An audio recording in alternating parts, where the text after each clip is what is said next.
All right, we are live on YouTube. What up, everybody? Yo, yo, yo. We still have 13 minutes before we get going.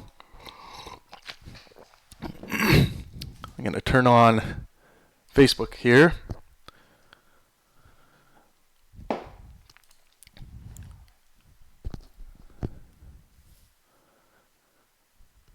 Thank you guys for being early. I don't need that. Definitely don't need that. You guys all drunk tonight? You guys having a drink, having a smoke? What's going on? Let's go live here. No, I don't want that. I have a few different cameras now set up in the studio. So I am figuring out which one I want to use for Facebook.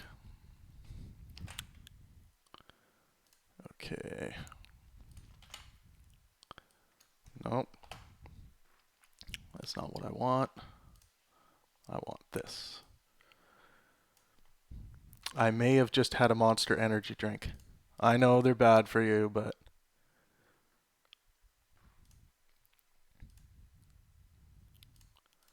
I have to respond to this. This is hilarious. I notice on weekends people get, they start acting drunker. Makes sense, I guess. On social media, I mean. Two. All right, that's the right thing we're looking for.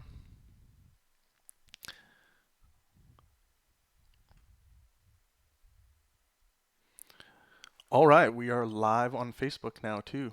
What up, Facebook? Face crack, as some of you call it frequently in the chats. Oh, I better make sure my Skype is ready to go. Sweet. Okay.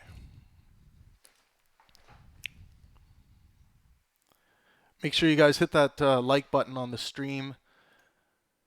Helps send it out to more people. More people will see it. The more engagement there is. If you are on Facebook right now, over in this camera, come over to YouTube and hang out with us. I'm going to give you guys the link to the live stream.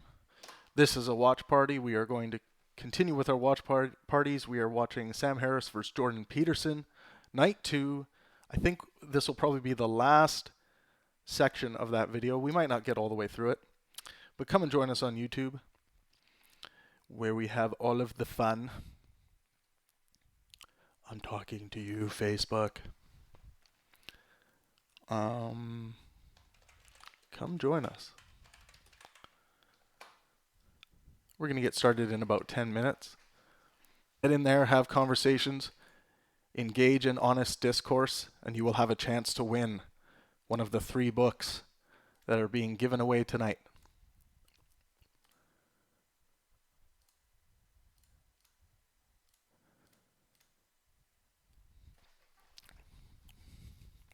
I think I'm going to give in and start an Instagram account.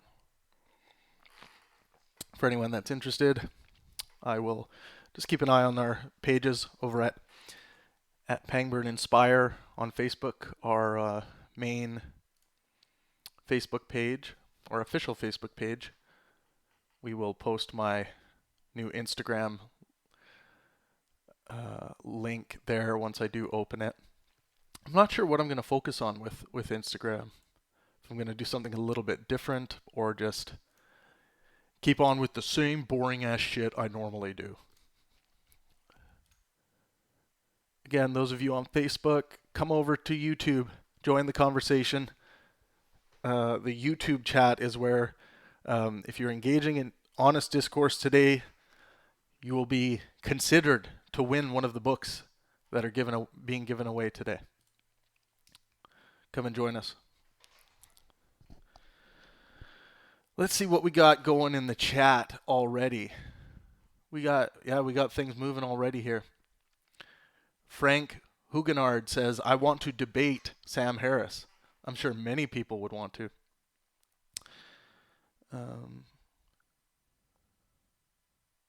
Frank says Jordan Peterson is using the wrong approach to break down Sam Harris's position. I can take Sam Harris down easily using his own words. Let's hear it, Frank. Give us a little taste of how you would take down Sam Harris using his own words. Just a little taste. Or, even better, during the break, call in. Download Skype if you don't have it. Just create a quick Skype ID, and you can call in during the break. Those of you who are interested in calling in,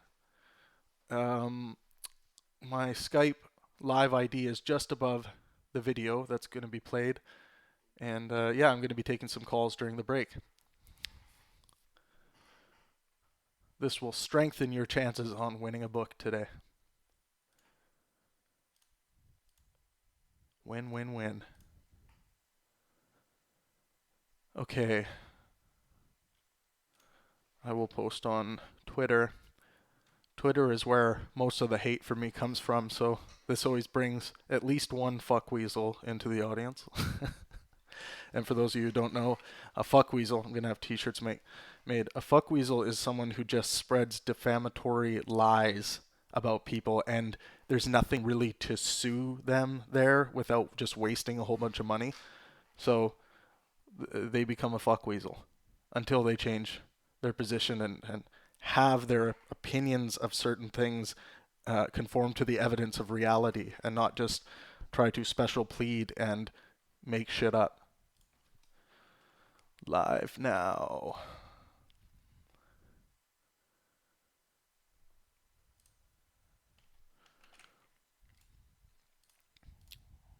You guys should head over to Twitter. Join me on Twitter. There's some good conversations that happen. It's a good spot to learn how not to have conversations. It's kind of like the news, like when you turn on the news and there's two people that are supposed to have a debate in like 10 seconds and get their soundbite in and then cut to commercial, then their time is over. That's kind of like what I view Twitter as.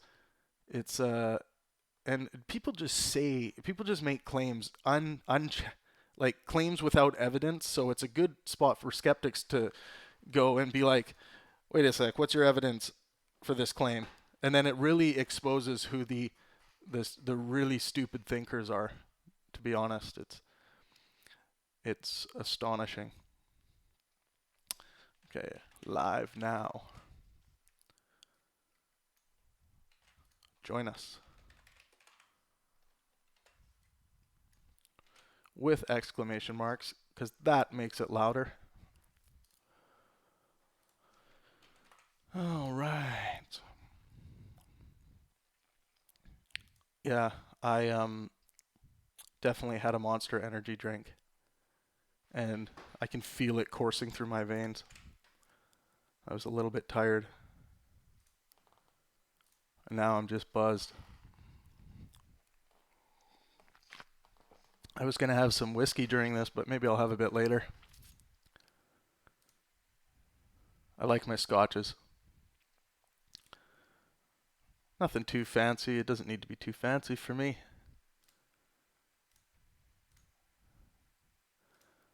Okay, I'm going to move off Twitter. Twitter's getting closed.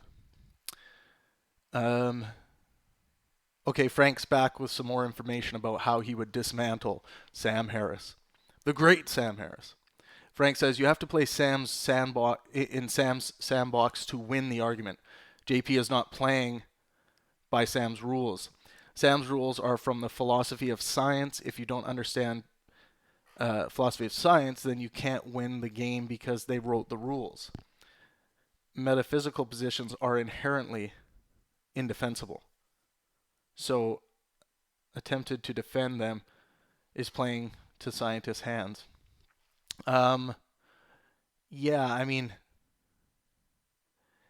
if you're trying to make a metaphysical claim that something exists metaphysically or metaphorically, and you're appealing to metaphorical truth, um, then you're going to have a problem. If you're introducing a new version of truth into the God conversation, you're going to be asked to make sure you're not lumping yourself in with the craziness of fundamentalism, believing that the earth is 6,000 years old and all that crap, and the absolute moral failures of most religions.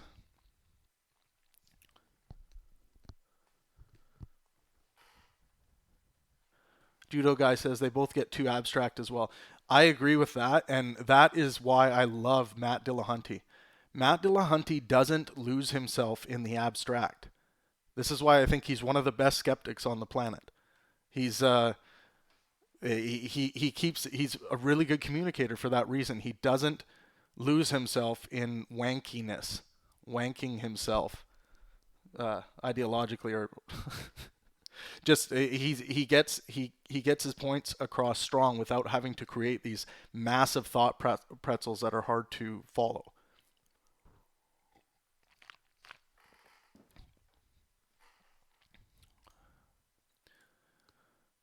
All right, we are 2 minutes away. Do I need a pee break? I have already started. That monster's running right through me. I'll be right back. Make sure you guys like this stream, please. It helps more people to see it.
All right. Where are we at? 8 p.m.? Okay. So today we are doing a book giveaway. And the books that are being given away are Waking Up by Sam Harris. That's number one. A Guide to Spirituality Without Religion. Many of you have probably heard of this book. I suggest you Google and do some research on it and check it out and pick up a copy for yourself. It's a great book. Let's read Frank Bruni's from the New York Times what he had to say about the book. Keenly in touch with the growing number of Americans who are willing to say that they do not find the succor they crave or a truth that makes sense to them in organized religion. Paul Bloom says, A Seeker's Memoir, a scientific and philosophical explanation of the self and a how-to guide for transcendence. It will shake up your most fundamental beliefs about everyday experience, and it just might change your life. And that's Waking Up by Sam Harris. Of course, New York Times best-selling author. He's being featured in the video today. In his conversation with Jordan Peterson, which brings me to the next book. The book that shook up the world. Whoa. 12 Rules for Life. An Antidote to Chaos. Extremely interesting book. National Review says, firm but caring. Peterson speaks the way I always wished my father had. He is the right man at the right time, someone capable of showing young men that cleaning up their room has cosmic significance, and that imposing a little order upon chaos is good for the soul, which in turn is good for the world. That was by National Review. Yes, this a huge #1 bestseller. It did extremely well, and Jordan, he definitely did over 100 talks traveling the world about this book. So there's lots of we have lots with Jordan speaking on the Pangburn page. We have Jordan versus Sam, 4 nights of that, and we also have Jordan Peterson versus Matt Dillahunty, which we will do a watch party for that as well. Now, last but not least, of the 3 books that are being given away today, we have Heavens on Earth by Michael Shermer. Beautiful, like such a beautiful book. Like the cover, all the work, the artistry. I love it. And the subtitle: The Scientific Search for the Afterlife, Immortality, and Utopia. Very interesting. And that's Michael Shermer. He's featured in some events on this channel.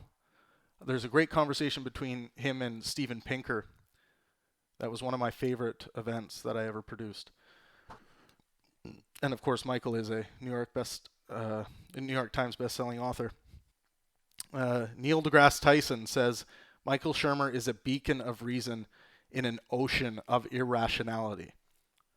That's a great quote. And it's so true. Michael's done so much important work with Skeptic Magazine,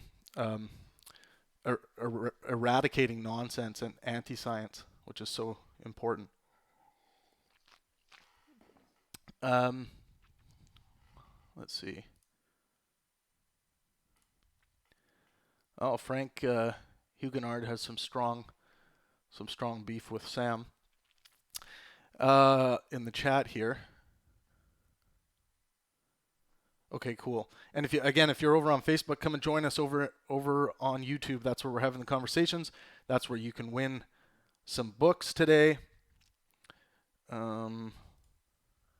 And again, right before we get started here, during the break, I will be taking calls through Skype. So do think of some things that you may want to talk about, and let's try to keep it on topic with what Jordan and Sam are talking about in the event that we're going to be watching. And please like this stream. It helps for more people to see it. Okay.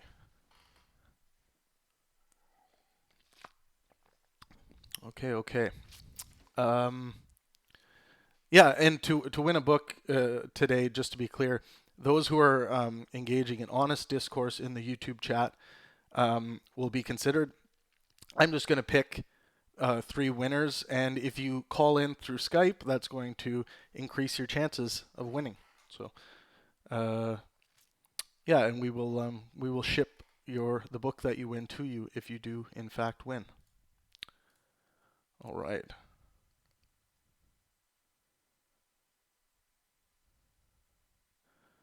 Yeah, BB says update and use Zoom instead of Skype, Travis.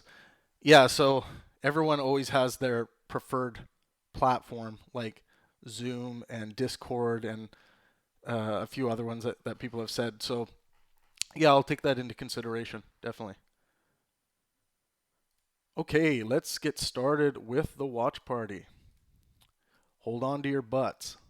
Population of Earth versus well-being over the maximum populations that could possibly live into the future. When there's a big conflict between how much well-being we are going to feel now versus how much well-being future human beings will get to feel. Yeah, well, those are legitimate ethical problems, which I think we often live in the space where we know there's a right answer that we are too selfish to fulfill or too short-sighted to fulfill. Like, so I know there are things I do every day that not only will other people as yet unborn wish I hadn't done, I might wake up tomorrow wishing I hadn't done those things, right? So like I'm a bad friend to my future self in some respect, to say nothing of the rest of humanity. So we can have failures we can have weakness of will, we can have failures that we can just be wrong about certain things, but it's nowhere written that it's easy to be a good person, right? But in that case, it's not even clear what good means. Well, no, it is clear. I'm saying Brett, even in those cases where we that. know the answer, it might be hard to be motivated by that knowledge,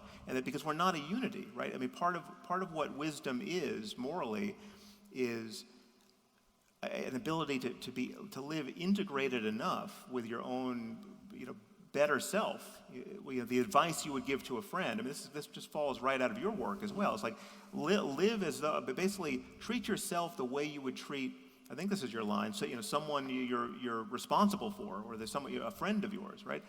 If you can do that, you're already ahead of who most people are most of the time.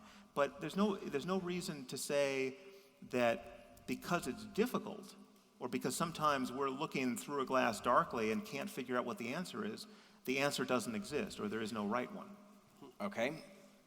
Now, let me try with you. So Jordan. Looks over, Jordan's all like hunkered over in his chair, just giving him like the just try it, sucker. That's hilarious. You have argued for an evolved framework of religious belief in which there are elements that are morally defensible that will be carried through time. There are elements that are morally reprehensible that will be carried through time by virtue of the fact that they are effective. And you have argued that these things, because they have withstood the test of time, have some kind of value, which is not necessarily something that we should honor, but some large fraction of it must be.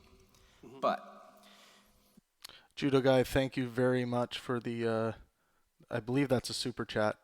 Thank you very much. That would seem to suggest that the degree to which these belief structures has value is contingent on the degree to which the environment in which we attempt to deploy these structures matches the environment in which they evolve. Absolutely. Now, I would argue that... here's maybe an interesting question. How do you think Matt Dillahunty would have done as a moderator for this? Like, would he have added some simplicity? Because Brett is a very complex thinker, like Sam and Jordan, but Matt's kind of on the other spectrum of simplifying things to be able to communicate it clearly, so that everyone is very clear on exactly what's happening with the conversation. Maybe kind of think about what it would have been like to have Matt in that seat.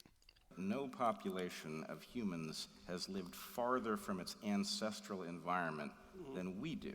Yeah, I think that's a fallacy. You think so? Yeah. Because well, it is and it isn't. And look, I think that's an absolutely valid point. Okay, so... Is something either a fallacy or not? I believe that yes, it's either a fallacy or not. So Jordan says that what Brett was just getting at there is a fallacy. Well, it is and it isn't, but isn't something either fallacious or not? So this gets esoteric relatively rapidly, but the question is, let's say at the highest levels of adaptation, we're adapted to the things that last the longest periods of time. Okay, those are the most permanent things. Now the question is, what are those most permanent things? And one answer would be the fundamental material substrate of the world. And that's true. I'm going to leave that be. Like, we're evolved to deal with gravity, okay? But there are other elements that are higher order abstractions in some sense that are also apparently hyper real. So for example, there's a problem that we have a bifurcated brain. The question is, well, why do we have a bifurcated brain? And the answer seems, and not just us, animals too. And the answer seems to be, well, there's two necessary ways of looking at the world, and they have to be in conflict to some degree in order to work properly. The right hemisphere mode and the left hemisphere mode. The right hemisphere mode is a lot more metaphorical than the left hemisphere mode. The right hemisphere is the hemisphere that seems to deal with exceptions to the rule. And it seems to deal with exceptions to the rule by treating them, by aggregating them, and then trying to recognize patterns that unite them as a corrective to the totalitarian system in some sense that the left hemisphere imposes. You could say that the right and the left are adapted for something like explored territory for the left and unexplored territory for the right. I've characterized that as order versus chaos. And I think the religious landscape is good versus evil, to Sam's point that we should strive for a good life, on a landscape of chaos versus order. And I think that landscape is permanent. Now I know we've moved from our African ancestral homeland, but this underlying abstraction, this underlying reality is so profound that it maintains its validity across all sets of potential environmental transformations. Well, okay. Okay, can I just jump in here? Because here's why, just to seize on one piece you put in play there, here's why good and evil can't be permanent in the usual sense, certainly not in the Christian or Judeo-Christian sense. One is the Judeo-Christian notion of good and evil doesn't even map on to Eastern religion. Sam, you made a good evil versus evil claim in the moral landscape. No, but it's also in an Eastern context, in a Buddhist or Hindu context, the evil isn't really evil, it's just ignorance. Now you might dispute that. You might say, well, that's not really, they haven't met a sufficiently evil person if they could think that. But the reality is that there are billions of people who have a different rubric under which they look at these things. Sam, you can't make that case. But let me add another piece here, We need to ask them. Okay. You guys need to vote. vote. Do you guys want this conversation to continue, or do you want Q&A to begin? I don't know which one you're cheering for. Give them a pause and ask about Q&A. First group is the group that wants this conversation to continue.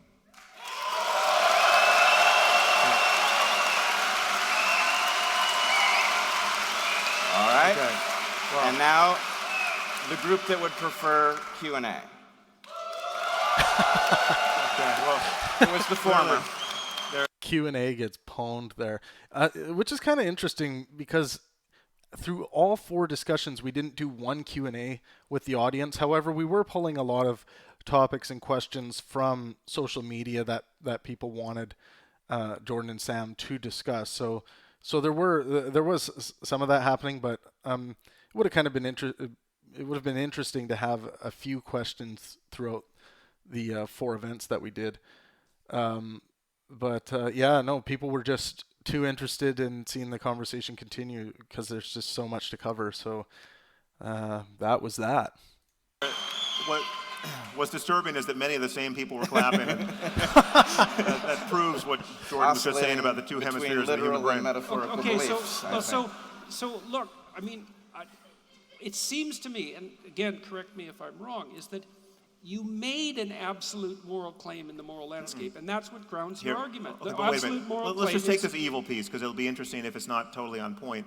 Okay. The reason why evil is susceptible to total deflation is, if you agree with me, evil is a category of human misbehavior, human intention, that we don't understand significantly at the level of the brain. But if we did understand it totally at the level of the brain, then every evil person we had in the dock at trial would be just like Charles Whitman with his brain tumor after he shot up everyone at the University of Texas, right? So like he's the prototypically evil mass murderer, but he's complaining about this change that overcame his personality, and he thinks it would be a good idea that if after the cops kill me, you autopsy my brain because I don't know why I'm doing any of this, right?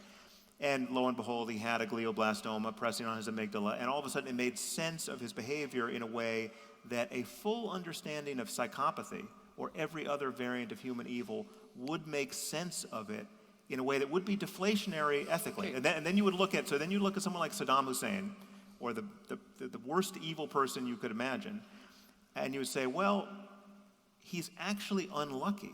There but for the grace of biology go I. Because if I had that brain, if I had those genes, if I had those influences that gave me those synapses, I would be just like him. Now, if you think there's some other element that gives us free will, and now then you and I are disagreeing, then that's a factual claim that's at variance with mine. But if we are just on some level malfunctioning biological systems when we're being evil, then a complete understanding of evil would cancel that category. Can you define evil so we know what you're talking about? Well, take just the worst people who have sadistically victimized the most people, and those are the evilest people we can name. So when you say, I think this is actually really important, because I think actual evil of that kind is pretty darn rare, and there's a lot of badness that emerges from a kind Well, the of most troubling thing are rationality. all the good people doing evil because they're ruled by bad ideas. I mean, that I think is more consequential than actual evil people. We introduced a whole set of other things here in the last little round Yeah, about there are free a will lot and of evil. tangents here. But just to, I just want to make it clear why I went there. So you were saying this is I forgot the word you used, inevitable or ineluctable or it's permanent. The implication is that this category. I just got a message through Facebook. There's a few people who speak Arabic and not too good English, so I'm going to throw up the Arabic subtitles here. One thing about the subtitles is that if you want to help us translate more of our video content, you can become a patron over at patreon.com/Pangburn, and all that money goes towards translating all of our content into Arabic and Spanish, and eventually we'll move on to more languages. Is permanent, and I'm saying that I don't think but evil in that sense is a permanent category for us. It awaits more information and insight. Okay, we're going to distinguish for a minute good versus evil and good versus bad, just for the sake of conceptual clarity. In the moral landscape, you make a fundamental axiomatic claim. Looks like a moral claim, maybe it's a claim of fact, and the claim is there are bad lives and good lives. Sure. And the claim you make is that that's universally true. Well, it's true for the requisite minds. Buddhist, Hindu, Christian, doesn't matter. Okay, but evil. So yes, I'm not telling you that you should purge the word evil from your vocabulary. I use the word all the time, and I think it's useful. It's a motivating word. I'm just saying that we can understand this continuum of good and bad, or positive and negative, in ways that don't use certainly don't use the Judeo-Christian framework for valuing these things. Because if you take the Buddhist framework and map it onto this continuum, you don't get good and evil. You get essentially wisdom and ignorance. Evil is ignorance of all the well-being you and others would experience if you behaved another way. Right? That's the Buddha's game, or even within Hinduism. And this connects to your love of stories. You take the Hindu text, the Ramayana, which is just a foundation. It's doing the work that. Let's see if Jordan. This is just so everyone knows who's just asking some questions. This event took place last year, and I haven't had a chance to do these watch parties yet. So these are just watch parties, rewatching this content, having discussions about it. Let's go over to the chat quickly here. And thank you very much for the super chat revenue. If anyone wants to throw a few bucks towards this chat, it again helps keep the engine moving. It's fuel for the engine. Let's see what we got going in chat here.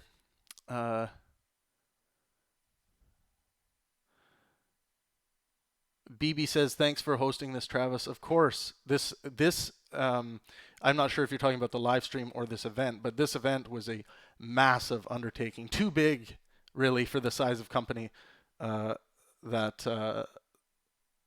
I have, and it was a mind-bogglingly huge undertaking. But this project in particular, the Sam Harris Jordan Peterson project, worked out very well for everyone involved.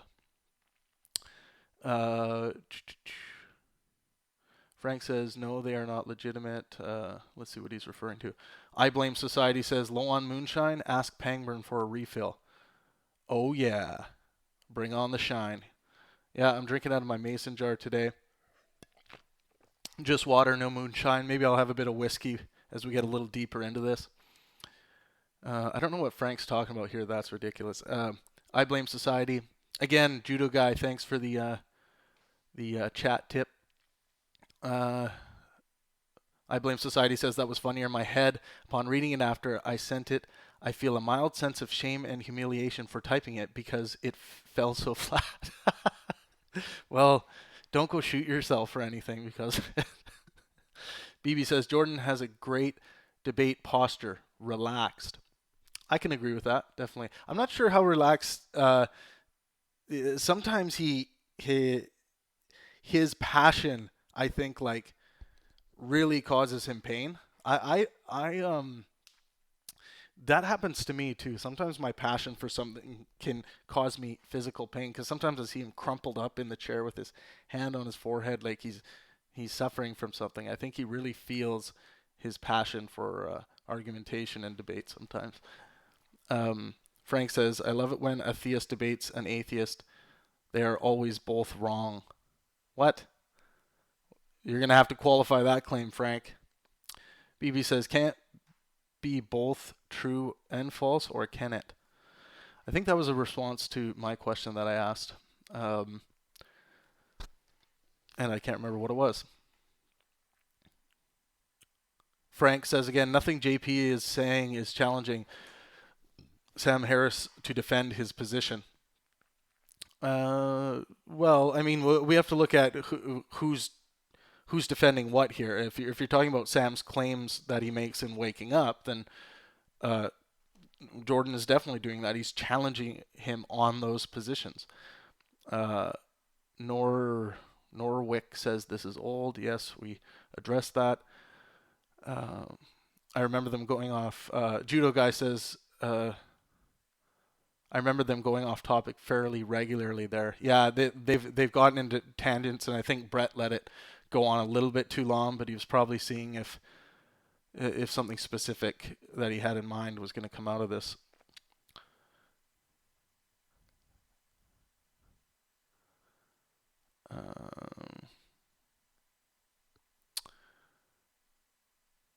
By that definition, Sam is evil.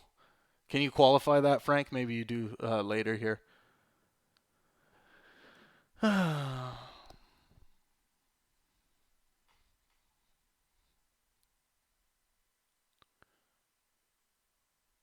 Alex Larson says, can't believe I actually agree with Sam Harris, but he's just more logical here.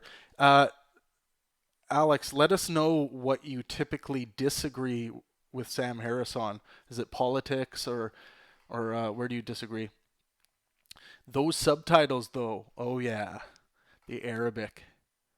I have this this great contact from Iraq who does the work, the subtitle work, and he does such a great job. I would give him a shout out, but I don't have my my app open right now, and I forget the name. Well, it's a very long, hard name to pronounce.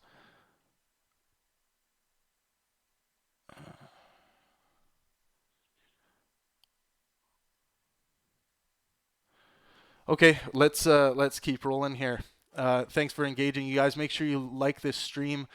It brings more people to the stream. Hey, Michael, I see you're on Facebook. Just pop over to YouTube. That's where all the conversations happening. And that goes for anyone on Facebook. Just pop over. The stream's open on Facebook, just so that everyone's aware that we are live right now.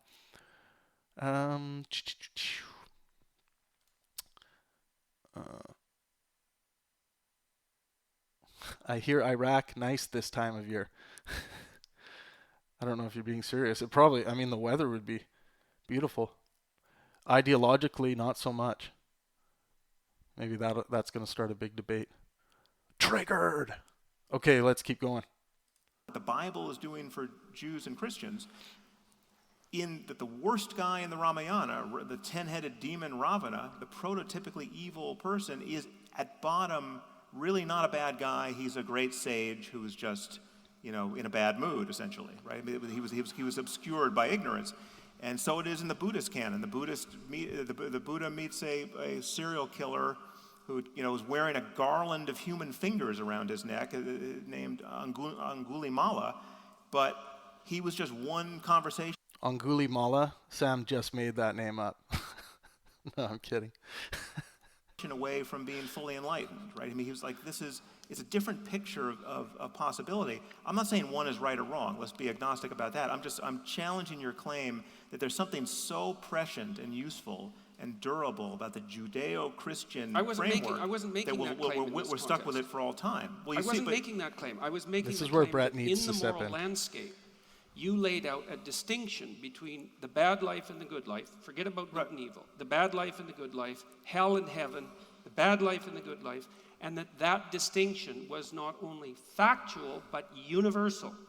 And so Well, since it's you made that universal axiomatic, given the right mind. So we could imagine a mind.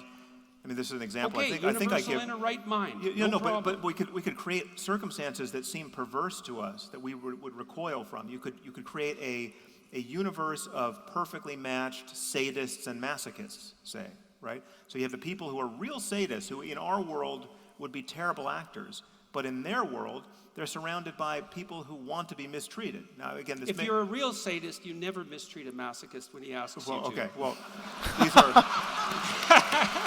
granted. I'm not...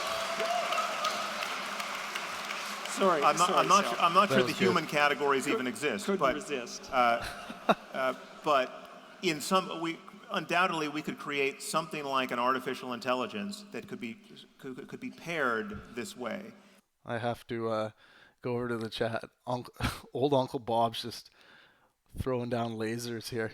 Lady fingers. Yeah, lady finger necklace. For dinner, the guy has feet loaf. Yeah, those are definitely old Uncle Bob jokes.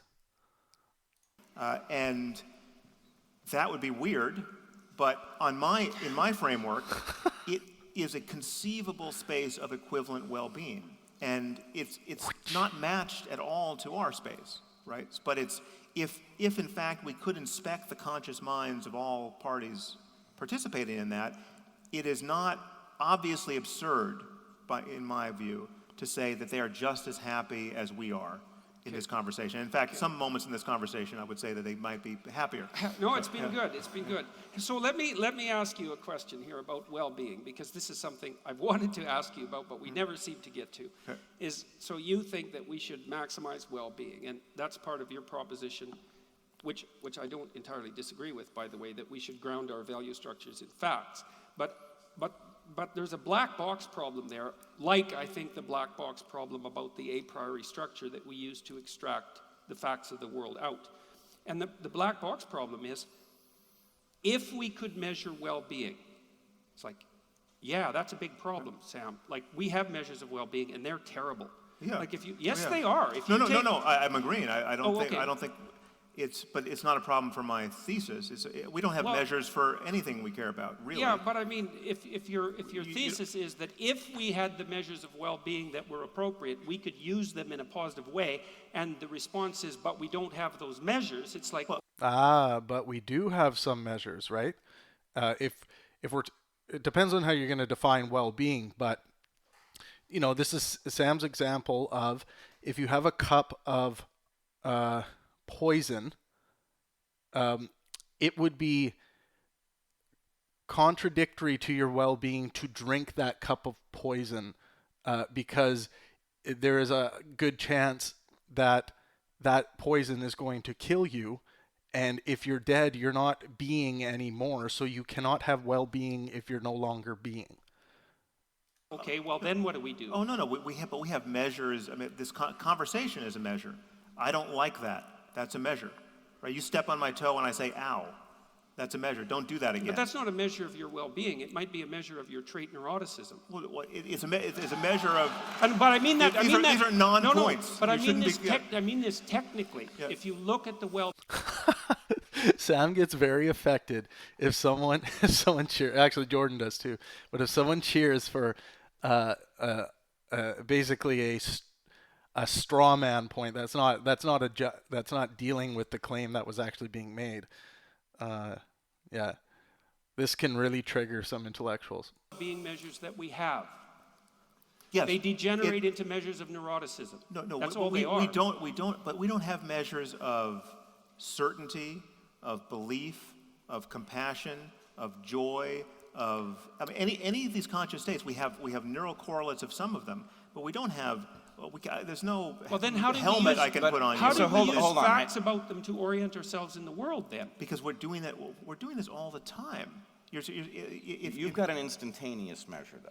You've got an instantaneous measure of well-being. We can all check with ourselves, see how we feel. But and it's possible to be wrong about that. Right. Always. Sure. Always okay. wrong about it. But it degrades as you get away from the individual's ability to check internally. On the Well, other even hand, the internal thing isn't reliable, it's because not lots of times reliable you're and- happy when you're doing things that well, are sure, terrible and for you could yourself. take a drug that would make you feel very good and would cause you to take apart your own life because it would You mean like remove- cocaine, for right, example? it would destroy the motivation. Judo guy says that opens the can of worms of how do we know something 100% instead of 99.99999%, and it tends to go nowhere.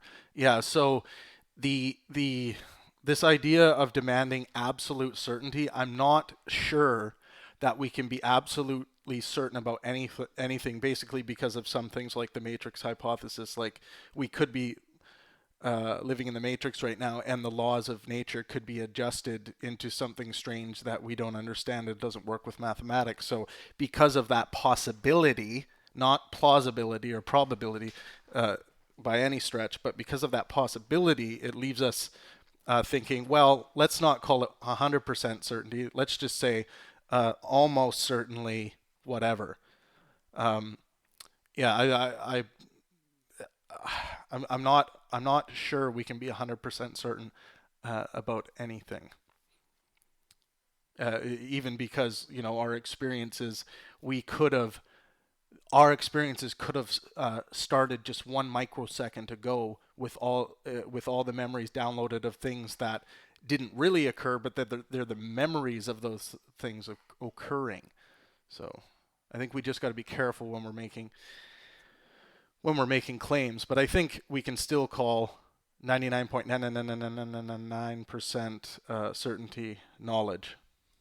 Structure that gets you to do stuff of value that you're Right, so we can't use emotion, moment-to-moment emotion, as an indicator of well-being. The instantaneous is not good, but you have a parallel problem. It looks to me like the exact mirror image, which is that you've got an integrative, long-term measure of well-being instantiated in an evolutionary belief system, but it's coming apart because we are living in circumstances that are less well mirrored. The present does not mirror the past, and therefore these truths, which you believe are timeless, are degrading rapidly. That's exactly right, yes. Okay, so what Sam is arguing is that the tools to pivot in order to improve our way of interacting, those are not the tools of long-standing tradition. Those are the tools of rational engagement. Respect for that process is part of the long-standing tradition. Yes, that's true. Yeah, but that's a big truth, man. I agree. That's a major league truth. I agree. And in fact, I would say the fundamental tradition, the most fundamental tradition of the West, says that respect for the process that updates moral judgment is the highest of all possible values. And that's also built into the tradition, strangely enough. I agree it's built into the tradition, but I would argue that it is... But we have to keep in mind that moral judgment and moral perspective can actually go haywire. Holocaust can go haywire if the pleasure drives of those pleasure-driven beings find this immoral thing to be the epitome of pleasure, eradicating the Jews, for instance.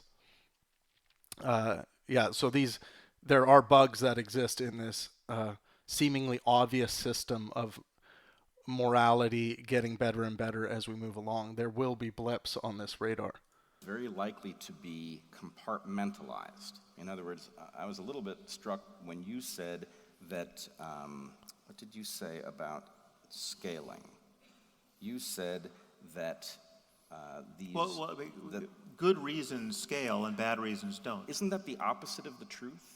No, If you're calling... I have to say, at this point, the venue got the sound to a pristine level, as you can tell. Any of you who were here for the first debate at the Orpheum Theater between Sam and Jordan, the audio was fucking horrendous. But they finally got it to a point here where it's nice and clean and well done. These stories that give prescriptions for how to behave, bad ideas. The point is those stories propagate. Uncle Bob throwing lasers again. Holding back a fart in a crowded elevator enhances the well-being of others. Absolutely. God, I love that. You should make t-shirts. Very easily. So if we want to talk about the gun and whether it is loaded, the idea that the gun is definitely loaded That scales really easily, right? You can pass that along in one sentence. And the, People can get it. the On the consequences other of hand, being wrong about a loaded gun also scale, right? So, no. Well, they If should. you want to talk to people about very small possibilities of very dire things happening, they trip over it. It's a hard thing to get. Sam was talking about right here what ought to be, and Brett was continuing talking about what is. This is something that happens in conversations all the time. One person will be talking about what ought to be, and the other person is talking about what is. And sometimes this will go on for an hour, and people just don't realize this, and then they just get nowhere. Let's jump back to chat quickly here. Thank you guys so much for engaging. Make sure you like this stream. More people will see it. Like. Takes a second. 1 second. Like it. Love it. Let's go to... I think the last thing I saw was whipping noises. Jeffrey says, Jeffrey Moffat, thanks for commenting. Quips aren't a good argument. Comedy is not fact. Well, comedy is subjective. Sure. Uncle Bob says about Jordan, he knows too much about sadists. We do. Alexander says we do have measures on how to measure morality and well-being. I am of the opinion. I know Krauss agrees with me, and most scientists I've ever spoke with, Dawkins, they agree with me on this, that we can essentially build a scientific model for anything. So if someone says, if someone wants to make a positive claim that my spouse loves me, we can actually build a model to demonstrate that we can build a scientific model to demonstrate the love. Now, the evidence that is input into this, it's going to be not like the kind of evidence that we put into a mathematical equation, but we can still use the concept of building a scientific model to get to a reasonable answer about this claim that's being made.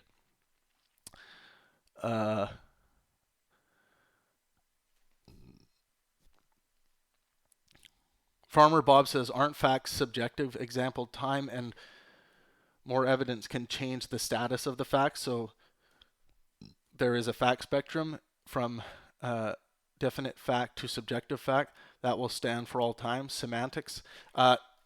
No, so facts aren't subjective. I mean, we understand what facts are through the scientific method. So basically, the scientific method can change. The claim and the proved theory can be wrong and can change over time. That's why the facts that we derive from the scientific method are they're not to be taken to be claiming 100% certainty. They're just the best answers based on the evidence that is available. And that's all the scientific method does. You input the evidence that you collect, and you build a hypothesis, and then eventually reach the level of theory or theorem once you get to a point of having enough evidence to prove that theory. And that doesn't mean that a good chunk of evidence can come along to eradicate that theory, and you have to start over. But that's just the nature of the scientific method. So facts are not subjective. No. Uncle Bob says, at a cliff, not pushing somebody off is a measure of well-being. Sure. And you can look at the measurement of well-being from either both of those parties. The person who found it more pleasurable to not push them off the cliff because of their value of morality, I guess we can use that label. And then the person who didn't die, who would have lost all being, so there would be no more well-being to be derived. Joe Blow says, but it could be a catalyst for change if you survive. Sure, but that's like the jigsaw approach to morality. Joe Blow says someone is observing. Not sure what that means. We already addressed that by Judo Guy.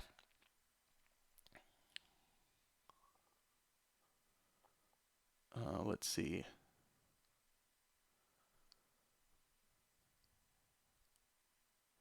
Farmer Bob says that I believe is the problem. How can we tie values to facts? Well, understanding the facts about reality, we have to start with some rules, like life is preferable to death, health is preferable to sickness.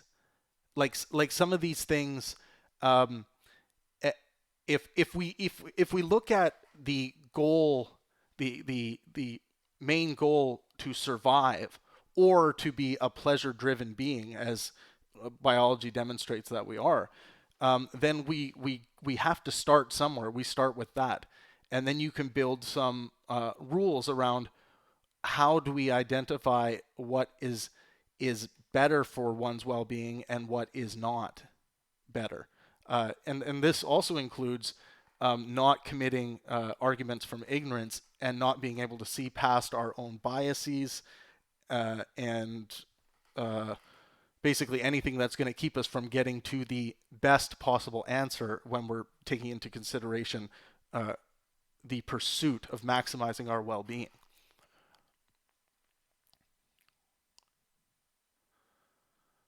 What else we got?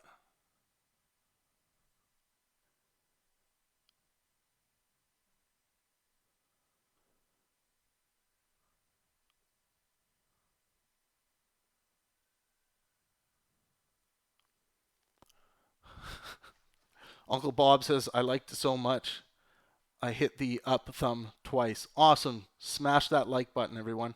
It helps the post. And and thanks again for the super chat. Anyone that wants to throw some money towards the chat helps everything out. DM says some things are beyond human comprehension. That's a very dangerous claim to make. You can't demonstrate that claim. You can try. You can go ahead. Feel free to try and demonstrate that claim, but that is a very bold claim. You're going to need a lot of evidence. Facts are observable truths. Sure. That's by Jesus Manzano. Joe Below says the word absolute wouldn't exist if absolutes didn't exist. Well, that's wrong, because absolutes, the word absolute is just a label. Words don't have intrinsic meaning. They just have usages. We just use that word to describe something. Only a Sith deals in absolutes.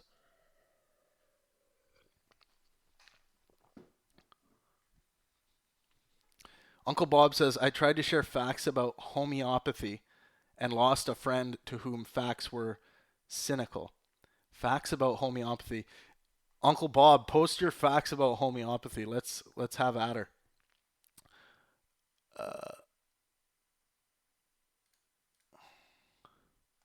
Weird.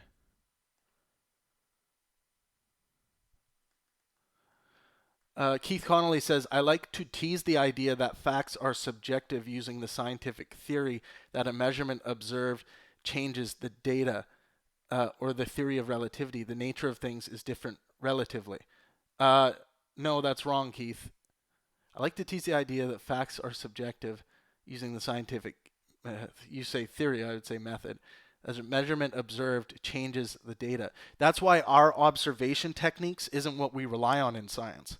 We rely on repeatable measurements through the scientific method that doesn't have to go through our subjective senses.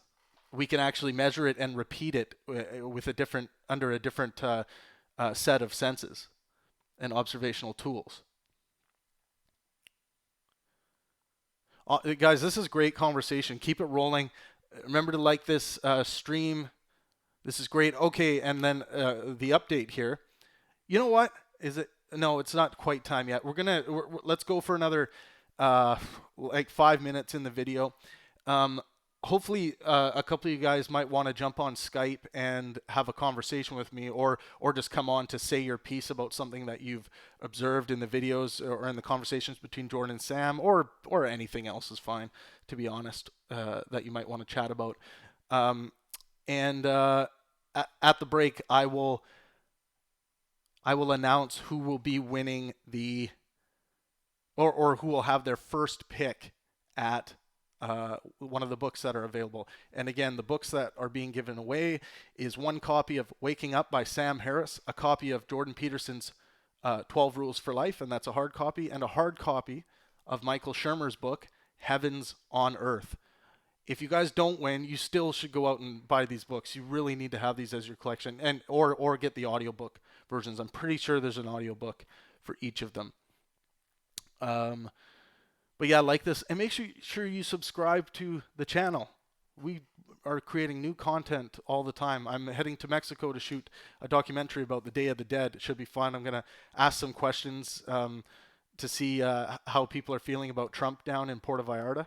And yeah, it should be some pretty cool content. But we're making documentaries. I'm doing the podcast still. And there's going to be some really cool guests coming up for the podcast here. So stay tuned for that. But yeah, let's keep going here. And again, I turned on the Arabic subtitles because we have some people. Actually, we have 4 people from Iran. I don't know how they're watching this from Iran right now, but they are watching this. And we have some people from India. We have some people from, who else do we have here? And we have 8 people from Saudi Arabia viewing right now. So shout out to all them. I'm not sure what the times are over there, but shout out to you guys. Thank you guys so much for being here. I really appreciate it. All power to you. And here we go. It's almost impossible for children to get it. So the point is, the one thing does scale, a story that says, yeah, every gun is loaded. It's a false story, but that one definitely scales. Yeah. The statistical reality of guns and the fact that they may indeed be unloaded, but you don't want to play around with the remote possibility that one day you'll get it wrong, right? That doesn't scale because it requires you to have experience with stuff that is not common. Right. Well, so there are 2 things there. One, you bring up an ancillary but very important point, which is that moral progress here is often the result of moving from our story-driven, protagonist-driven intuitions to something far more quantified, right? So I mean, this is a classic, moral study done by Paul Slovak, who I'm sure you are aware of, where you tell people about one needy little girl in Africa, and you give her a name and show her picture, and what you elicit is the maximum altruistic, compassionate response from subjects. You go to another group of subjects, you tell them about the same little girl, give her the same name, but also tell them about her needy little brother, right, who has the same need, and their response diminishes, right? Just the addition of a single person diminishes the response, and this is a moral fallacy that we're all living out every day, because if you care about this one little girl, you should care at least as much about the fate of her and her brother. And when you add statistics to it... No, you shouldn't, because Well, you'll exhaust yourself. No, you shouldn't. This is a bug, not a feature. Man, you'll exhaust yourself in the attempt. No, because we need... What, are you going to care for 100 people with the same intensity that you care for one? This is what this... No, so Jordan just strawmanned Sam there. Sam's saying that the male child and the female child, you should have equal care for them. I don't know why... this happens every time. YouTube blocks some comments, and I still haven't figured out what their algorithm is for blocking, because I thought it was swearing normally, but it's not. This is what this software flaw gets us. It gets us people who will watch for hours a day with effortless and tear-stained compassion the saga of the little girl who fell down the well, but who will blithely turn the channel when they're hearing about a genocide that is raging and hundreds of thousands have already died. Sam, right? listen, guys. This is something we have to correct for this. I'm not talking about person. No, but you're misunderstanding me to great effect here. That I'm not saying that you should personally be overwhelmed by the death toll every day. I'm not saying that it's functional for you and I to each personally get up each morning and just drink deep of the full horror of all the bad luck that is.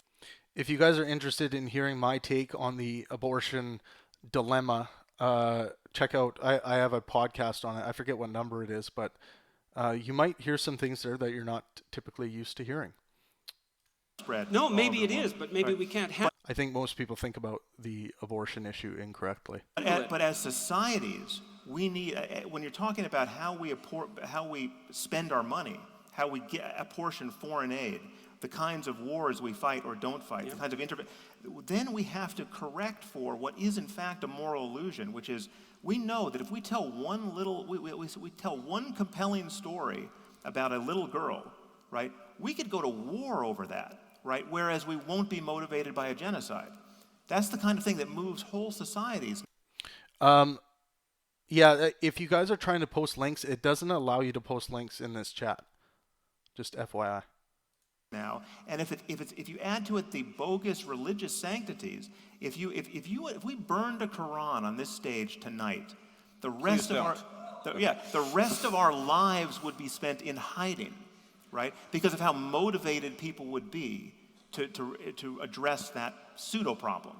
Yeah, so this is interesting. Do you think if Sam Harris put out a YouTube video right now burning a Quran in his home or something, that would increase his likelihood of being killed? Or I would suggest that he has done enough to battle against the ideology that it wouldn't really do anything more. It would inflame some commenting and stuff like that, and maybe some more threats, but he gets a fair amount of that anyway.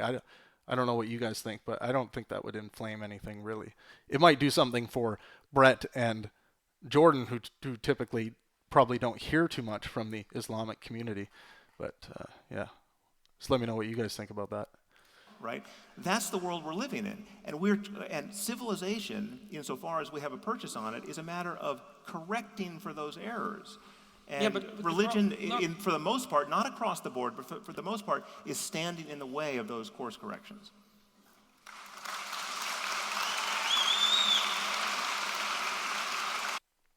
Is religion standing in the way of those corrections? It'll be interesting to see how Jordan responds here, to see if he takes that on. Well, okay, there is a tremendous amount to unpack in that. I mean, and like in some sense a surprising amount. It's like, well, we're wired to feel intense empathy for individuals who are close to us, and we can be told stories in a manner that makes that system manifest itself. And everyone and their dog thinks that that's a wonderful thing, and we call that empathy, right? And empathy has a narrow domain of utility, as it turns out, because... Whoa. Sorry, guys, I just had my screen just...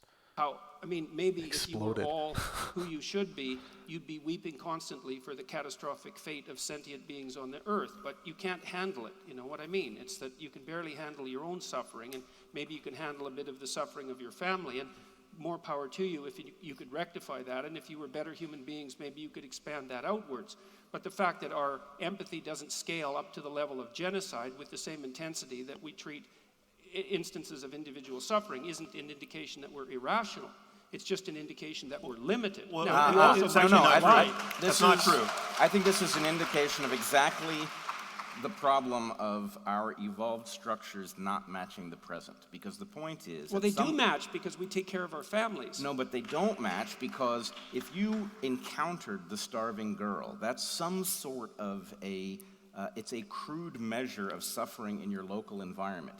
Were you in the past? Now that you can encounter this girl on the television, it's not clear what it should mean to you. Right. Right? You can't calibrate it might how mean many... get your act together. Right, and so the point is, your indifference to a genocide, which is an abstraction, right, is altered should you see pictures of the bodies, for example. So essentially, people, yes, it's true that you have a limited capacity on what you can take on emotionally.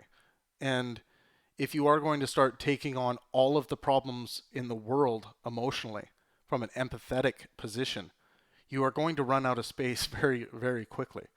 And it's an interesting thing that Brett just said about, it's different than coming across the suffering girl in the ditch, uh, and then seeing this on TV while you're flipping through channels. This is a very different experience, and something that is very new to the evolution of the brain, especially those centers that are dealing with empathy and emotion.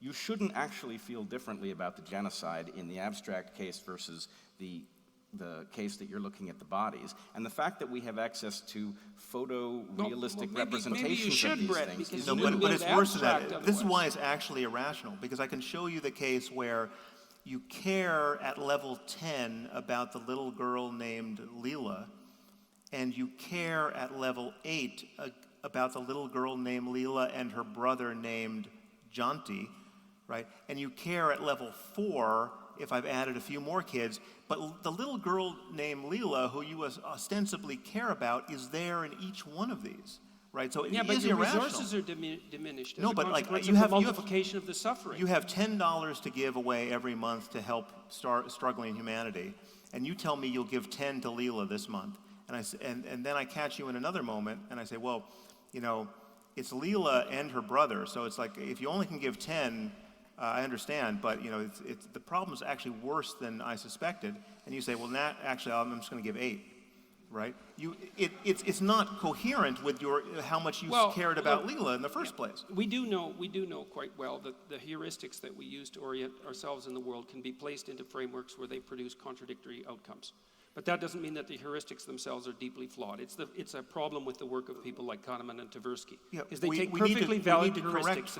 We need to correct for them because they're producing a reliable result that we recognize. Yeah, but no, you can put them in a non-functional. situation where they produce a counterproductive response, but that doesn't mean that generally speaking in most situations they don't produce a useful outcome, because the question is, why in the hell would have they evolved if they didn't produce a useful outcome most of the time? They evolved to live with 150 people with whom we're related and to be terrified of the people in the next valley who may want to kill and eat us. Yes, right? and that's our ancient circumstance, right. which doesn't map onto a common humanity of 7 billion people trying to figure out how to get to Mars without killing each other. And that's exactly why Brett's point was important, that we can experience these situations through the television or through the internet that really affect us. But if we take on the semi-permanent impact of all those emotional circumstances, like I said, you're going to run out. You're going to be driven to depression if you fully engage with that. What are we at for time so far on the stream? Okay, we are at 1:12 in the stream, hour 12. Let's take a quick break here. Anyone that Duncan D's, there's a lot going on in the chat here, and thank you guys so much. There's a lot of good stuff. Take a quick break here. Everyone go pee, do what you need to do. We'll take a couple minutes here, and then I'll come back. I will announce the winner of the first choice out of these 3 books that are available. And again, it's Waking Up by Sam Harris, 12 Rules for Life by Jordan Peterson, and Heavens on Earth by Michael Shermer, the king of skepticism. So yeah, and when I come back, I hope some of you might want to jump on Skype with me. If not, that's okay. Well, we had a couple callers last time, but if no one's interested today, that's all right. We will continue doing what we're doing. But I will also go through the chat. So let's take a quick 2-minute break here. And please, everyone, go over and hit the like button on this stream. It really helps the stream out. And subscribe, hit the notification bell, watch all the rest of our content. I think it's cool. And I'll be right back in just a minute.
I got myself a little splash of whiskey.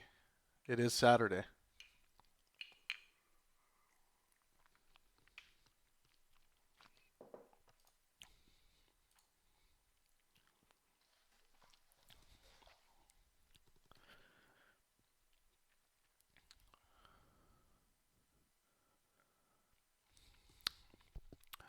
All right, I've been paying close attention to the chat. Drum roll, please. The first winner of tonight's book giveaway is none other than Judo Guy. Judo Guy, you win first choice today. These are your choices. Michael Shermer, Heavens on Earth, Waking Up by Sam Harris, or 12 Rules for Life by Jordan Peterson. Congrats to Judo Guy. You win first choice. Let us know in the comments which book you would like. And yeah, you are the winner, my friend. The winner. And once you make your selection, you can go over to the Pangburn Facebook page and just send us a message through the page that includes where you would like your book shipped to. All right, the choice is Michael Shermer's Heavens on Earth. That is going to Judo Guy.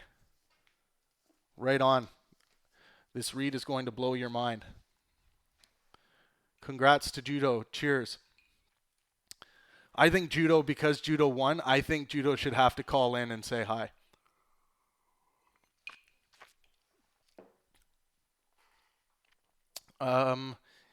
Is anyone, I'll put this out there, is anyone interested in calling in through Skype tonight?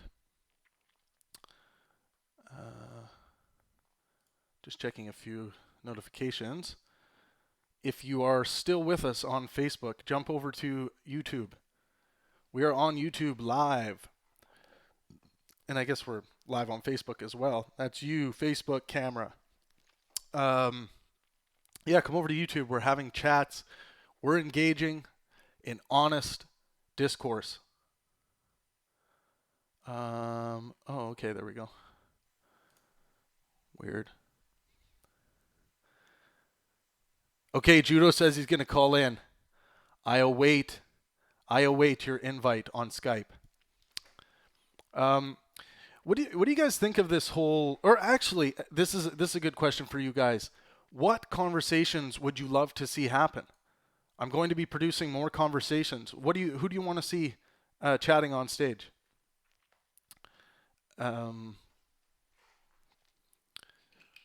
I'm most interested in duos. I love having two people on stage.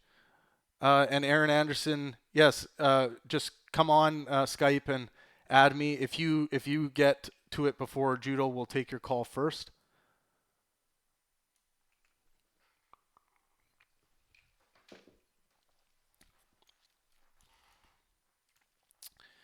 For those of you who are just hanging out, we're just taking a break here.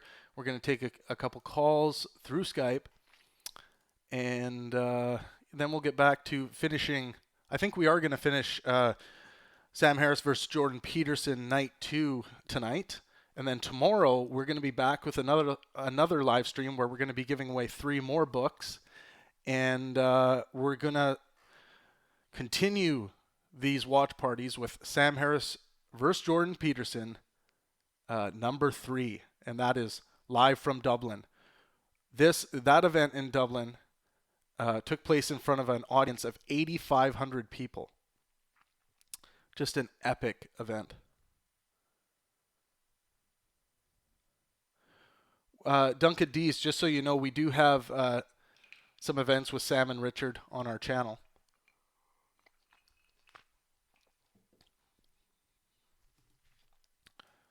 Just waiting for these guys to get their shit together and find their way on Skype. Yeah, give us your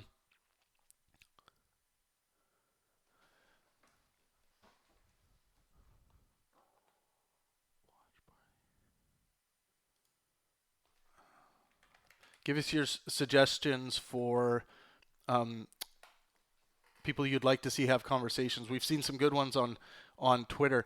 And you guys go over to Twitter. We need more skeptical voices on Twitter. It is a shit show over there. We need more of you. Okay, we got Judo. Judo, feel free to call as soon as you're ready here. I am ready for you.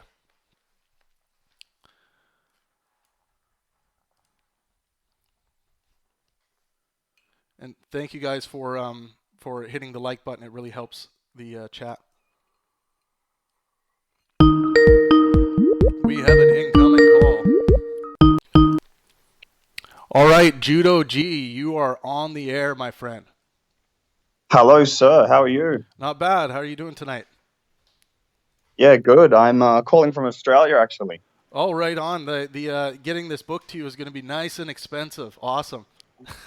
Yeah, no, I was wondering whether to say, you know what, it's all good, but I actually really like to read, so I mean, we can sort something out anyway. Hey, that's good. No, it's all good. I'm just kidding. Yeah, congrats on the winning the book. And what did you want to talk about today? Well, something Sam Harris sort of brings up once in a while is um, the free will argument, and he's sort of leaning towards, okay, there's no sort of free will sort of thing, and sorry,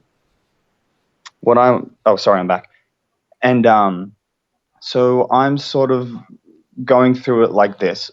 Just say the Big Bang happened as the way it is described generally, and the molecules and atoms reacted the next moment to whatever happened the previous moment. And the next moment they reacted again and again and again. And that happened a staggeringly large amount of times until we are where we are today. Right. So, I mean, in some ways, are the molecules and atoms and everything that governs the world, is it simply just reacting to what happened the moment before it, and therefore we really don't have free will? I'm sort of struggling with this concept, and I'm wondering if anyone else has spent some serious time maybe mulling that one over themselves and what they might think of it. Yeah, the free will dilemma, and everyone in chat, please weigh in on this, where you agree or disagree with the lack of free will that we have. I'm convinced by the evidence that we don't have free will based on our understanding of how our biology works, because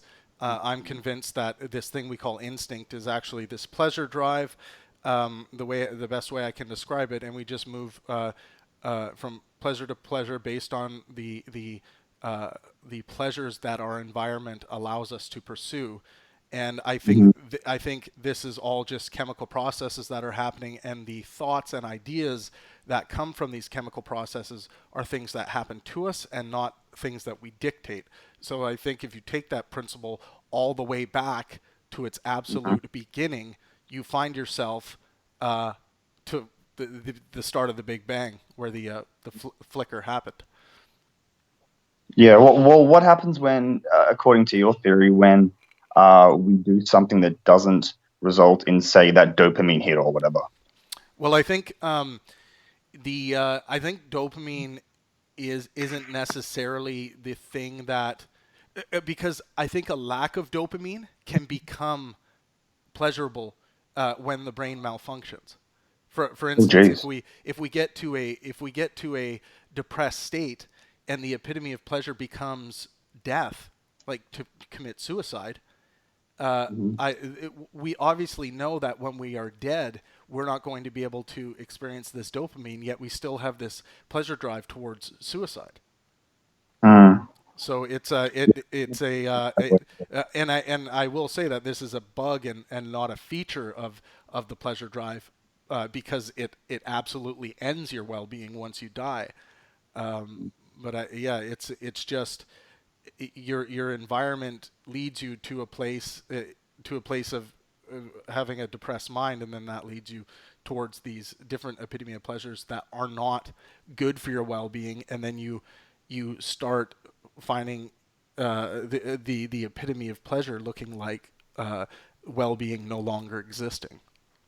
Well, just assume, I don't know how much time I have here, but just assume for a second that, you know, the lack of free will sort of pans out. What does that mean in terms of, say, criminal retribution? I mean, how much are we putting on actions. I mean, which essentially it's sort of like, it's now becoming a gray area on that.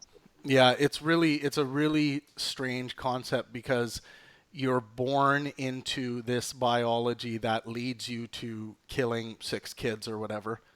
Mm-hmm. And then people say, "Oh, you could have made the choice not to do this." Yeah. And really, our understanding of biology and our understanding of the law of forward motion and that that basically these reactions happen and things happen based on those reactions. You can't, from that opinion, or sorry, from that perspective, really say, this person made these choices, they deserve this. But as someone that understands this, I would say they still have to, if we're going to live in a society where we have to protect people against these epitome of pleasures that go against one's ability to have well-being, then we have to hold people accountable who are going to do things that affect others' well-being. Yeah, it's a no choice situation. It sort of has to be done, but it still raises your eyebrows a bit, because you think, well, yeah, no, it's a tough concept, but I've just recently stumbled across it, and I'm just sort of teasing out a few sort of people's opinions on that. Yeah, it's a freaky one when you start understanding determinism, and then you're like, oh, well, I could have got ahead of determinism if I just did this, and then you're like, well, I couldn't have done that because I'm not in control of my thinking. Like the thinking is happening to me, I'm not able to get ahead of it. So it's this strange thing but the thing that's really important about this free will thing is the ought versus is. So it is true, as far as I'm concerned, based on the evidence, that free will does not exist, but we ought to live as though it does exist. Yeah, exactly. So it's really it's this really fucking strange thing that's going on in the mind. Yeah, no, I completely agree. Thanks for the event, by the way. I appreciate it. Thank you for the book.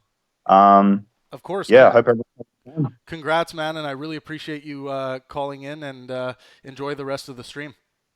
Absolutely. See you soon. Yeah, you too. All right, that was Judo G. Again, congrats. We got Aaron Anderson standing by. Aaron, feel free to call. You can call right now.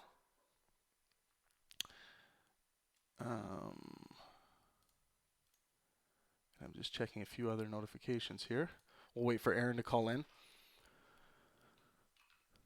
I voted for 420 campaign for 69. What the fuck are you guys talking about?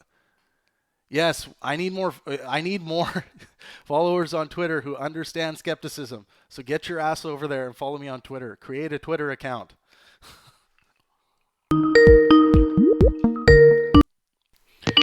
All right, we got Aaron Anderson. How's it going? I'm well, man. I'm well. How about you? Oh, pretty good. Just, hanging out, having a bit of whiskey on a Saturday night. You already know. Living life, yeah. Yeah. Yeah, it's pretty cool that judo brought up free will. I mean, that would be cool to discuss, and I would like to discuss that. I actually recently wrote a paper. I'm a senior in college right now, trying to be on Sam's level, trying to work my way up. But yeah, cool. What are you studying? Philosophy, actually. Okay, right on. And I actually, I just recently presented at a conference in Oregon, and basically what I argue for is the fact that we look through free will through the incorrect lens. So if you look at, what was that? I was just saying, interesting. Keep going. Oh, I'm sorry. Yeah. There's a little delay on my computer. No worries. Yeah, if you look at the properties of the universe, so we're all made of stardust, and everything conceivable in the universe is made up of stardust. Right. But if you look at all these different artifacts in our reality, there are clearly disparities in the artifacts of stardust that aren't accounted for by stardust itself. And as we observe with water, that's because new properties emerge from the amalgam of certain objects in the universe. So with water, there's gaseous hydrogen and oxygen. You put those together, and inscrutably, it creates this new property of water. Yep. So if you attempt to reduce free will to rudiments, saying by appealing to our neurochemistry or neurons firing or the quantum world, or stardust, in my opinion, you're committing a fallacy, because there are properties that have emerged which don't truly account for the essence of what we're analyzing. So you just quoted essence. So the essence of something isn't necessarily going to add to the truth claim or the eradication of a truth claim that's being made. So what would the claim that's made, if someone claims we do not have free will?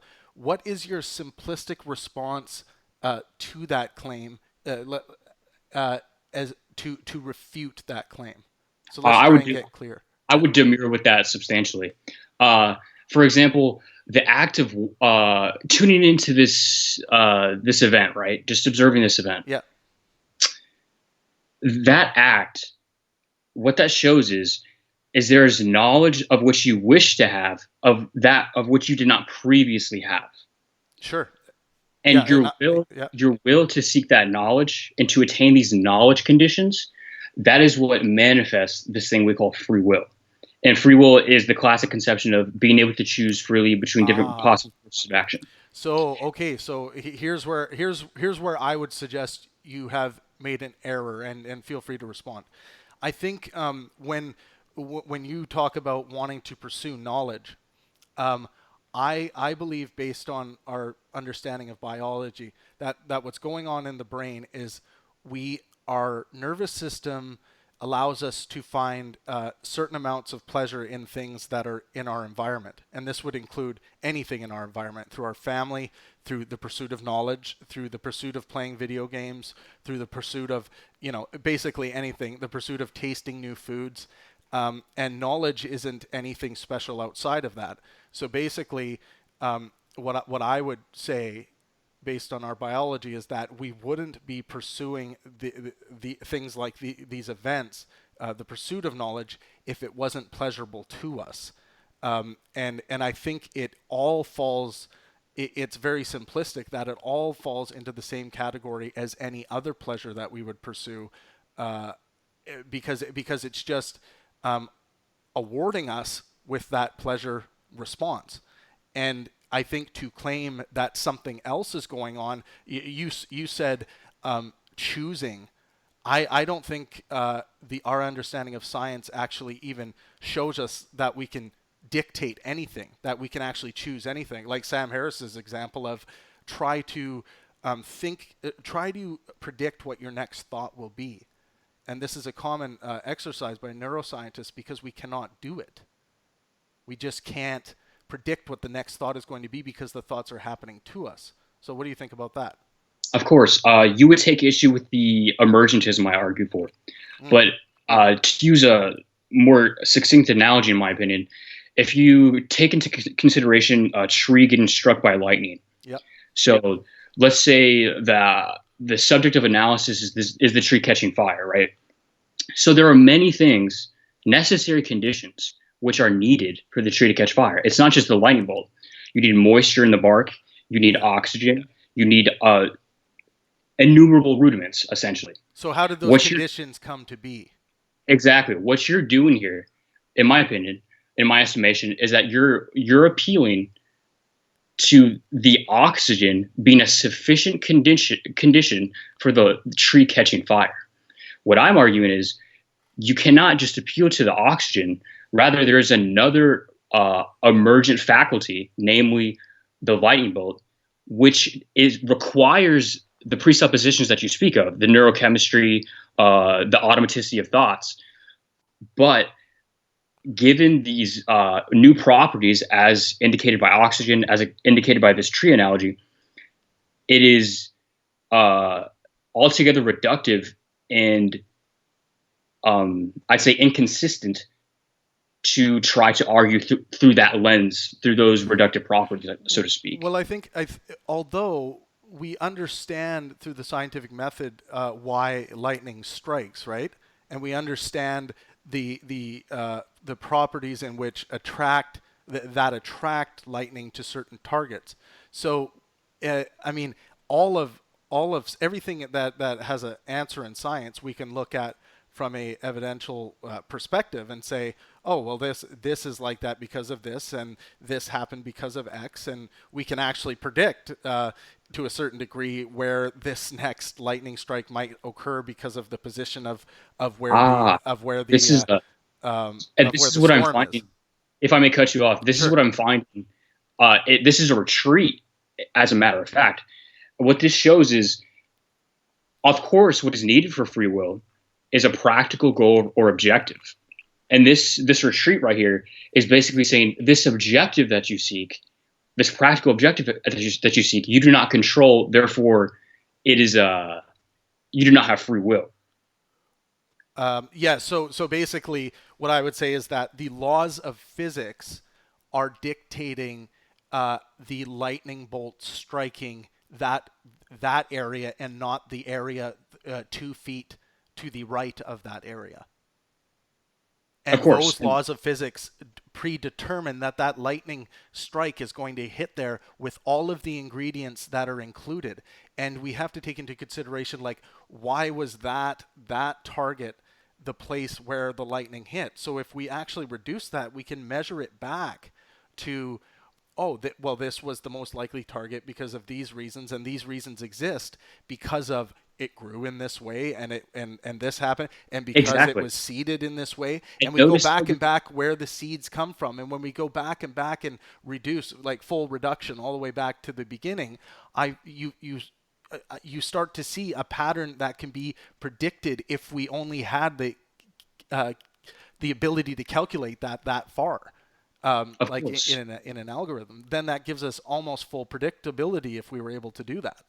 Of course, and what you have to claim here, or what you have to prove here, is that prediction entails no free will, which I would argue against. Well, I would say if we're talking about humanity right now, I would say the understanding of our biology is that we don't create thoughts. Thoughts happen to us based on our understanding of how our brain works. So that alone shows, because our thoughts dictate what we do and what we think, right? Of course. So, and our ideas. So if that is outside of our control, then what is controlling it is the question. And then we see the interactions happening with our instinct, which I would call pleasure drive, dictating what our next thought is.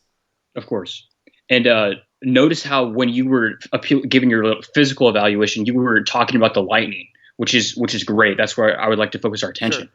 But as you just said right there, not controlling your thoughts. Sam Harris is a big proponent of that, and Galen Strawson is a big proponent of that as well. Right. Yeah. But what I have noticed is that, of course, appealing to thoughts as having thoughts as being qualitatively equal in consideration of causation is another fallacy I find, because free will is exhibited in your action. And of course, you don't control your thoughts as, we would have a problem if, these attractive girls walk by us guys like every day. But your thoughts dictate your actions. They don't dictate, but they limit your actions. Well, That's but if we look at it, the thought to stand up and move your legs is billions of calculations, right? Because there's a reason behind moving. We don't move without reason.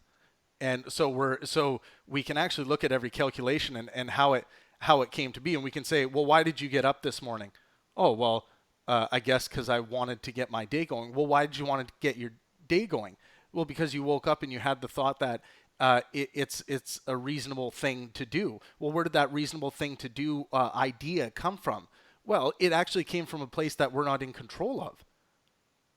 Of course, you do not control your practical goal or objective, but free will is not. Right. Of course not. But free will is the achieving or the moving toward your practical goal or objective. So let's say you want to take, or there's a lot of traffic and you want to get home as quickly as possible. Your phone's dead, so you don't have any GPS, right? Right. So you do some pondering and you go, you know what? There's a shortcut. So let me go ahead and take this shortcut so I can get home quicker as my practical goal or objective. What you're saying here is the fact that there was traffic the fact there are a certain number of roads, a limited number of roads that you can take home, these things determined the road that you did take. What I say is your knowledge of the road, which can expedite your process to get home to attain your practical goal or objective, is the instantiation of free will. But here the knowledge is. Oh, I'm now getting I'm getting a weird echo now. Oh, it might have been. Did you turn something on your end? Uh, Did you I change? don't think so. Oh, okay. Oh, it stopped doing it. I don't know Okay. what was happening.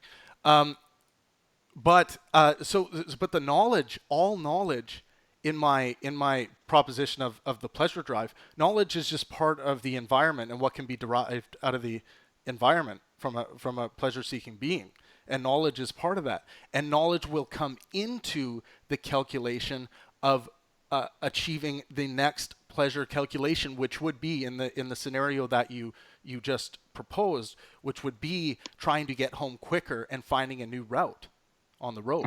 Very true. You've done this a couple of times, inserted your own kind of pleasure into it, Yeah. and we're going off track, but we can talk about that real quick if you want. So I'm sure you're aware, hedonism, the philosophy of pleasure, that's what you're kind of a proponent of, right? No, so hedonism is a little bit different. Hedonism deals with pleasure, capital P, in the way that it relates to dopamine in the brain. At least my understanding of it. But what I'm talking about is the pleasure drive, which is essentially I am trying to communicate this in a way where it is the starting point before we get to the well-being calculation that Sam Harris talks about. It is basically the instinct to think, why the thought happens, as opposed to walking around like ants, just purely on the pleasure to satisfy the queen, like ants have instinctually. I'm talking about that being what's in place instead of what ants have in human beings before we get to the environmental calculations of well-being. So in the end, it is directed at well-being. I think it is, because we and well-being in the sense of generally when all the computer is functioning properly, all the hardware is functioning properly, we tend to be moving towards health as opposed to sickness, well-being as opposed to suffering. See, what you're saying is not antithetical to what I'm saying at all. As a matter of fact, mine amplifies your argument. Right, but I'm saying it like in the car example that you gave, it's the reason, what we know biologically is that the reason why this being decided, or quote unquote decided, or came to the thought of going to find a new direction, because you're right in saying that it had the knowledge to pull from, but we know that thought happened to them. They did not dictate it. So if they're not dictating what's happening to them, the processes of chemistry and neurology is what is dictating that in the body. And this is the distinction I would like to make. There are delimiters and there are determiners. Sure. So everything that you've mentioned is a delimiter. I should say the thought for that thing to occur to you before it can manifest into action, that is a delimiter. You need that as a necessary condition to do any action. And free will is manifested in action, as I've said. Likewise, traffic is another delimiter. The roads that actually exist is another delimiter. And your knowledge of the existing roads is a delimiter. Okay, so let me simplify this a little more. So I am moving my arm up right now. Do you think that was me engaging with my free will? No, actually not. Okay, so that was...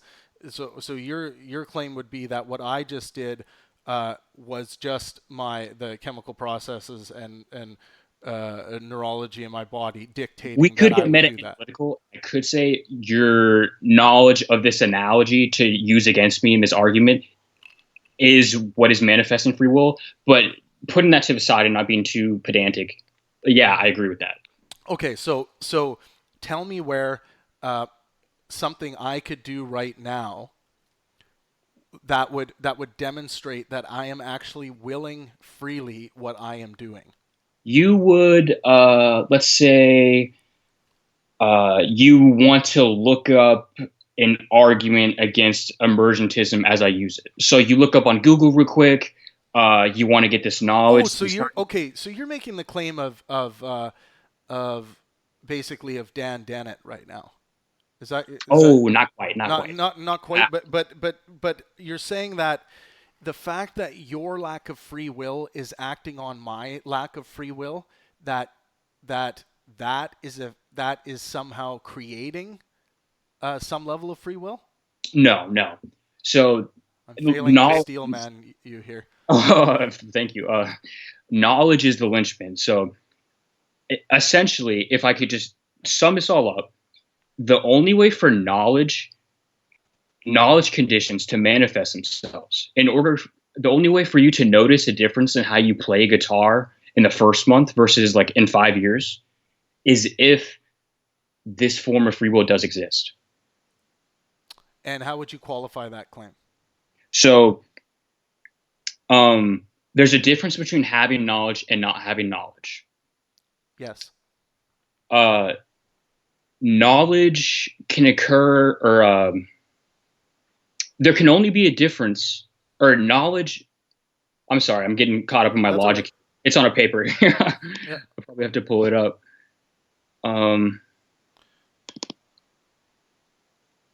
Here we go. I'm pulling out the artillery on here. Here we go. Okay. So there's a difference between having knowledge and not having knowledge. Okay. A difference in knowledge can occur in an agent from moment to moment. A difference in knowledge can occur in an agent from moment to moment. Okay. A difference in knowledge for an agent can only be manifested if and only if such an agent has the capacity to acquire or lose knowledge. Correct. We have the capacity to acquire knowledge. Correct. Knowledge allows things to occur to you. False. How so? Knowledge is just a label we've put on acquiring new understandings of our environment. That is exactly in alignment with the premise, though. Okay, so say that premise again. Knowledge allows things to occur to you, as you just said. It's not knowledge allowing it. It's new understanding. It's our computational ability. That's. You can replace that if you want. Computational ability. But that's different, right? Because we're talking about hardware versus an idea. Because knowledge is an idea. I'm talking about knowledge as the objective fact of reality as used to it. You can replace that if you want. You don't like the wording. Well, I do think it's going to be a problem because the way we are acquiring knowledge is through our computer, through our hardware. It's not through the idea of knowledge. So this is all I need for this premise to go through. Okay. At one point in your life, you did not know what the word, let's say, adventitious was. Sure. Given that adventitious occurring by chance, right? Yeah. Just in case someone out there didn't know, Travis didn't know, I didn't know. Now we know the definition of adventitious. You have the knowledge of what adventitious means. That's all that needs to go through. Right. So knowledge is a fact of the matter, whether it's sociologically constructed, biologically constructed, physically constructed, that you did not know before that you now know. Right. So how does that contend with 6 in your? Would you still maintain that? Well, I would. Yeah, no, I would still. It's still the same problem. It doesn't deal with the fact that knowledge itself doesn't acquire. It doesn't allow for anything. It's not a computer. It's not making. It's not able to decide or have the computational ability to figure out what is knowledge and what isn't. Of course. That's not the claim, actually. The claim is that knowledge can be in the computational process, which allows things to occur to you. So if you're writing an essay and you now know that word, what adventitious meant, right? And you decide to put it in a sentence, that knowledge, along with the computational processing that you're talking about, allows you to type adventitious into your sentence in the essay. Well, okay, the language is getting muddy here. The knowledge derived from our computational process is what exists as knowledge. Here's a better way to put it. Let's hear it. If you did not know that adventitious was a word, you could not put it in a sentence. If you did not know that adventitious was a word, you could not put it in a sentence. I would disagree with that. Because there can be misusages and misunderstandings of the words. I think you're misunderstanding. So you do not know. Let me change the analogy then. Sure. You do not know that, let's say, you do not know that the sun rises tomorrow. I don't know, something. This isn't going to happen. Actually, it's going to get even worse if I do that. I hear. Actually, you know what? I think we've wrestled with this a lot. I don't think I'm sorry. I don't think we've come to an agreement on what you're saying. I think you've argued it really well here, and I think you definitely win a book for calling in and engaging in this with me. So. What, Aaron, which book would you like? Would you like The 12 Rules for Life or Waking Up by Sam Harris? Dang. I'll go with Jordan, 12 Rules for Life. Okay, cool. I think it's worth the read. Even if you're not a big fan of Jordan's philosophy on certain things, I think it's really worth the read. It's been a highly influential book on the zeitgeist of ideas. So, but man, I really appreciate the conversation. I hope you call in again. And you might be interested, and anyone who's listening to this might be interested. I am starting this Skeptic Coalition, a small group of people that includes some intellectual celebrities. That is basically a small focus group of people where we can talk a little more focused on ideas in great depth. And I think just by gauging by the conversation we just had, Aaron, you would be a great candidate for that. And if you are interested, you can go over to the Penguin Facebook page and just send us a message, and the Oompa Loompas will take care of you. Yeah, thanks, Travis. Sorry for belaboring. I think this is a great point, and you are not the first person to argue from this perspective. I know I've had conversations with some of the smartest people in the world about this, and they're arguing pretty close to the same thing you're getting at here. So I really appreciate the conversation, and thank you so much for calling. And just head over to the Penguin Facebook page and let us know your address so we can ship the book out to you. Yes, sir. Thank you so much. Awesome. Have a good night. Thank you very much. All right, that was Aaron Anderson. Thank you so much for the call. I hope you guys enjoyed that. You guys have been chatting away, having a great time. This is awesome. Those of you on Facebook, jump over into YouTube with us. The conversations are rolling. 2 books have been given away. Waking Up by Sam Harris is still available to win tonight for those who are engaging in intellectual discourse, honest discourse. It's been nice. We haven't really had to label anyone a fuckweasel tonight. There hasn't been any crazy defamers. It looks like Tasteless Opinion is back. Okay, what are we all talking about here? Let's quickly go through the chat. What do we have left in the video? We have about 20 minutes left in the video to get through tonight. What are we at? We're at 2 hours in the live stream. Yeah, we're going to go longer tonight, guys, so keep at her. Let's see. It always gets very interesting when Tasteless gets into the... Tasteless just put together an argument for the existence of God. Interesting. Let's see what his premises are.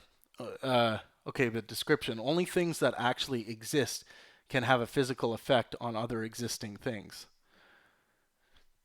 So premise 1 is, if God has... Well, you've already started off if. I don't like if in premises, but let's go. If God has a real effect on people, I guess.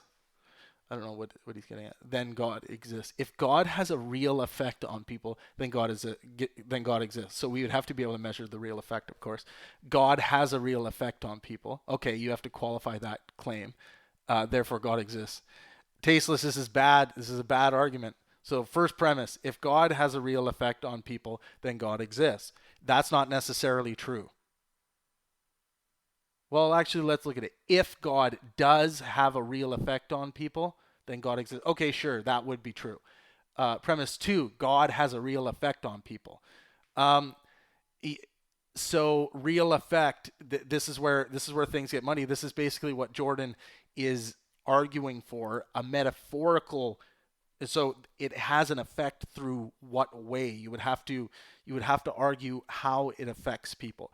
If you're talking about it actually, God is actually affecting people in a physical way outside of their mind, because it's just an idea and stories, then you're obviously going to have to qualify that with evidence. But if you're saying that the stories of God have an effect on people, I mean, that's not really a compelling claim, because we all will buy that premise.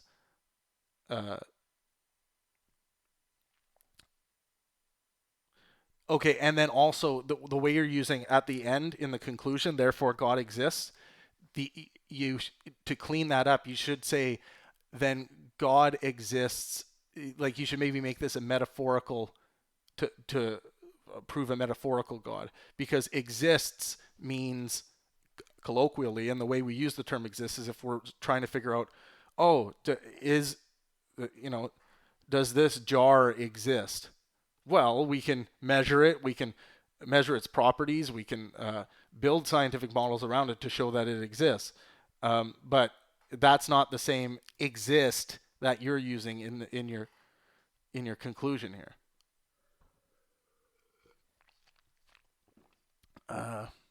Duncan says he's lost. R.R. Lee says, I had sex with God's mother. God exists, therefore I'm his daddy. Tasteless says you need Jesus. I'm not sure if Tasteless is kind of trolling here, if he's actually a Christian.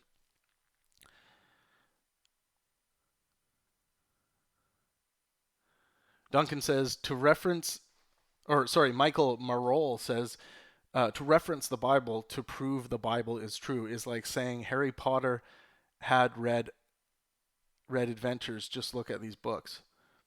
Had real adventures, I think he said. Just read these books. Yeah. That's the logical equivalent. And then Tasteless gets into another one. Premise one, he says, is if God exists, then we have free will. No, the free will could have come from somewhere else. That premise one is flawed. Premise two, God exists, then we have free will. Premise two, God exists. Holy crap, these must be trolling. Tasteless is an interesting one. Okay, we're going down the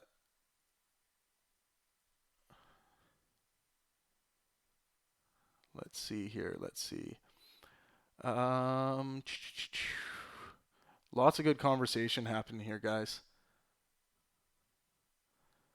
Tasteless says the premise is problematic. Travis is correct here. Yeah, I think this is the problem I have with this kind of claim that free will actually exists. That when we get to that premise where it's like knowledge allows for something, or they're saying the sheer fact that knowledge can be acquired is sometimes the way it's presented, means that knowledge is this thing outside of, it's almost like it's acting like knowledge is this thing outside of the mind, or getting at that it plays some kind of role in the computation. Like it's weird. It is hard this is a hard concept to steal, man. I failed a couple times there. But I really appreciate Aaron's call. It was a great call. Yeah, so the default position, people on free will always get this wrong. People think the default position is that free will exists. No, the default position is that we have no knowledge on anything. So we haven't made a claim about everything. So if someone's going to make the claim free will exists, they have to demonstrate it to exist.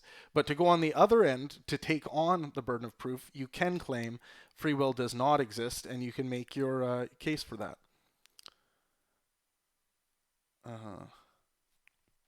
But this is awesome, guys. Make sure you like this live stream. We got one more book to give away. The comment section, you guys have all been working really hard.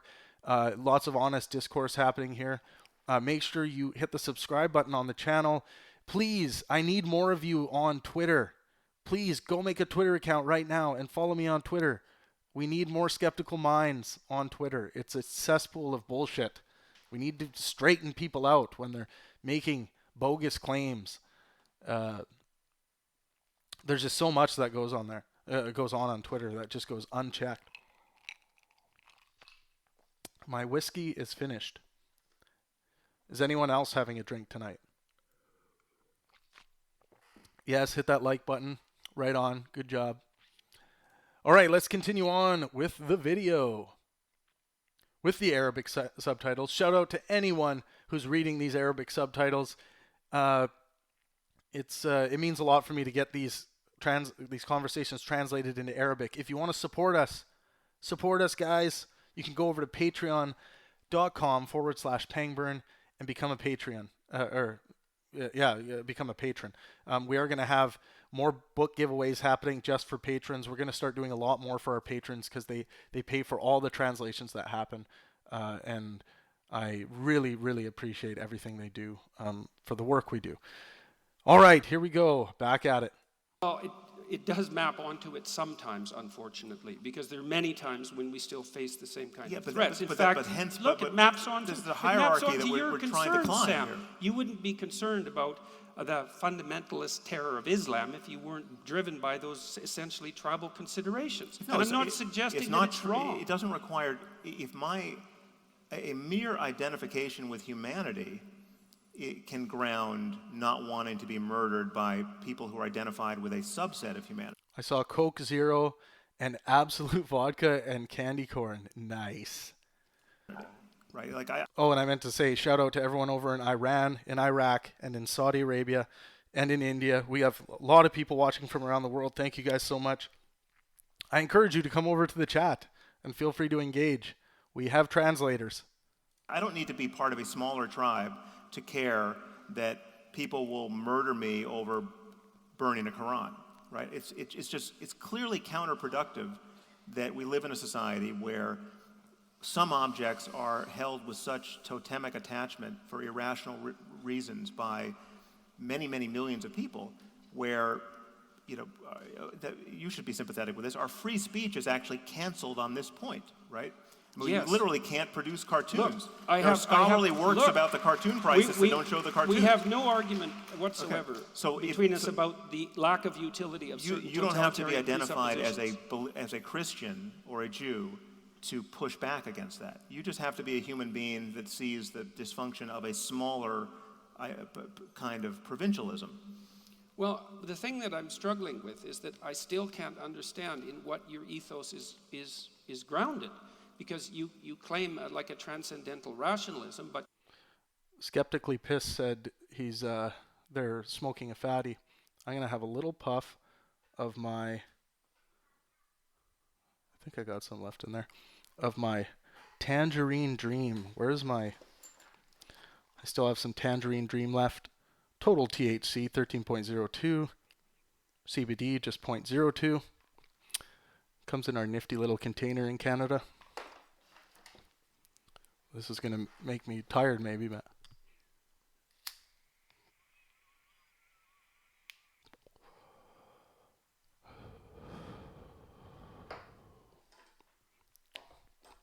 Just perfect. You won't identify the structures that produce it. It's a black box.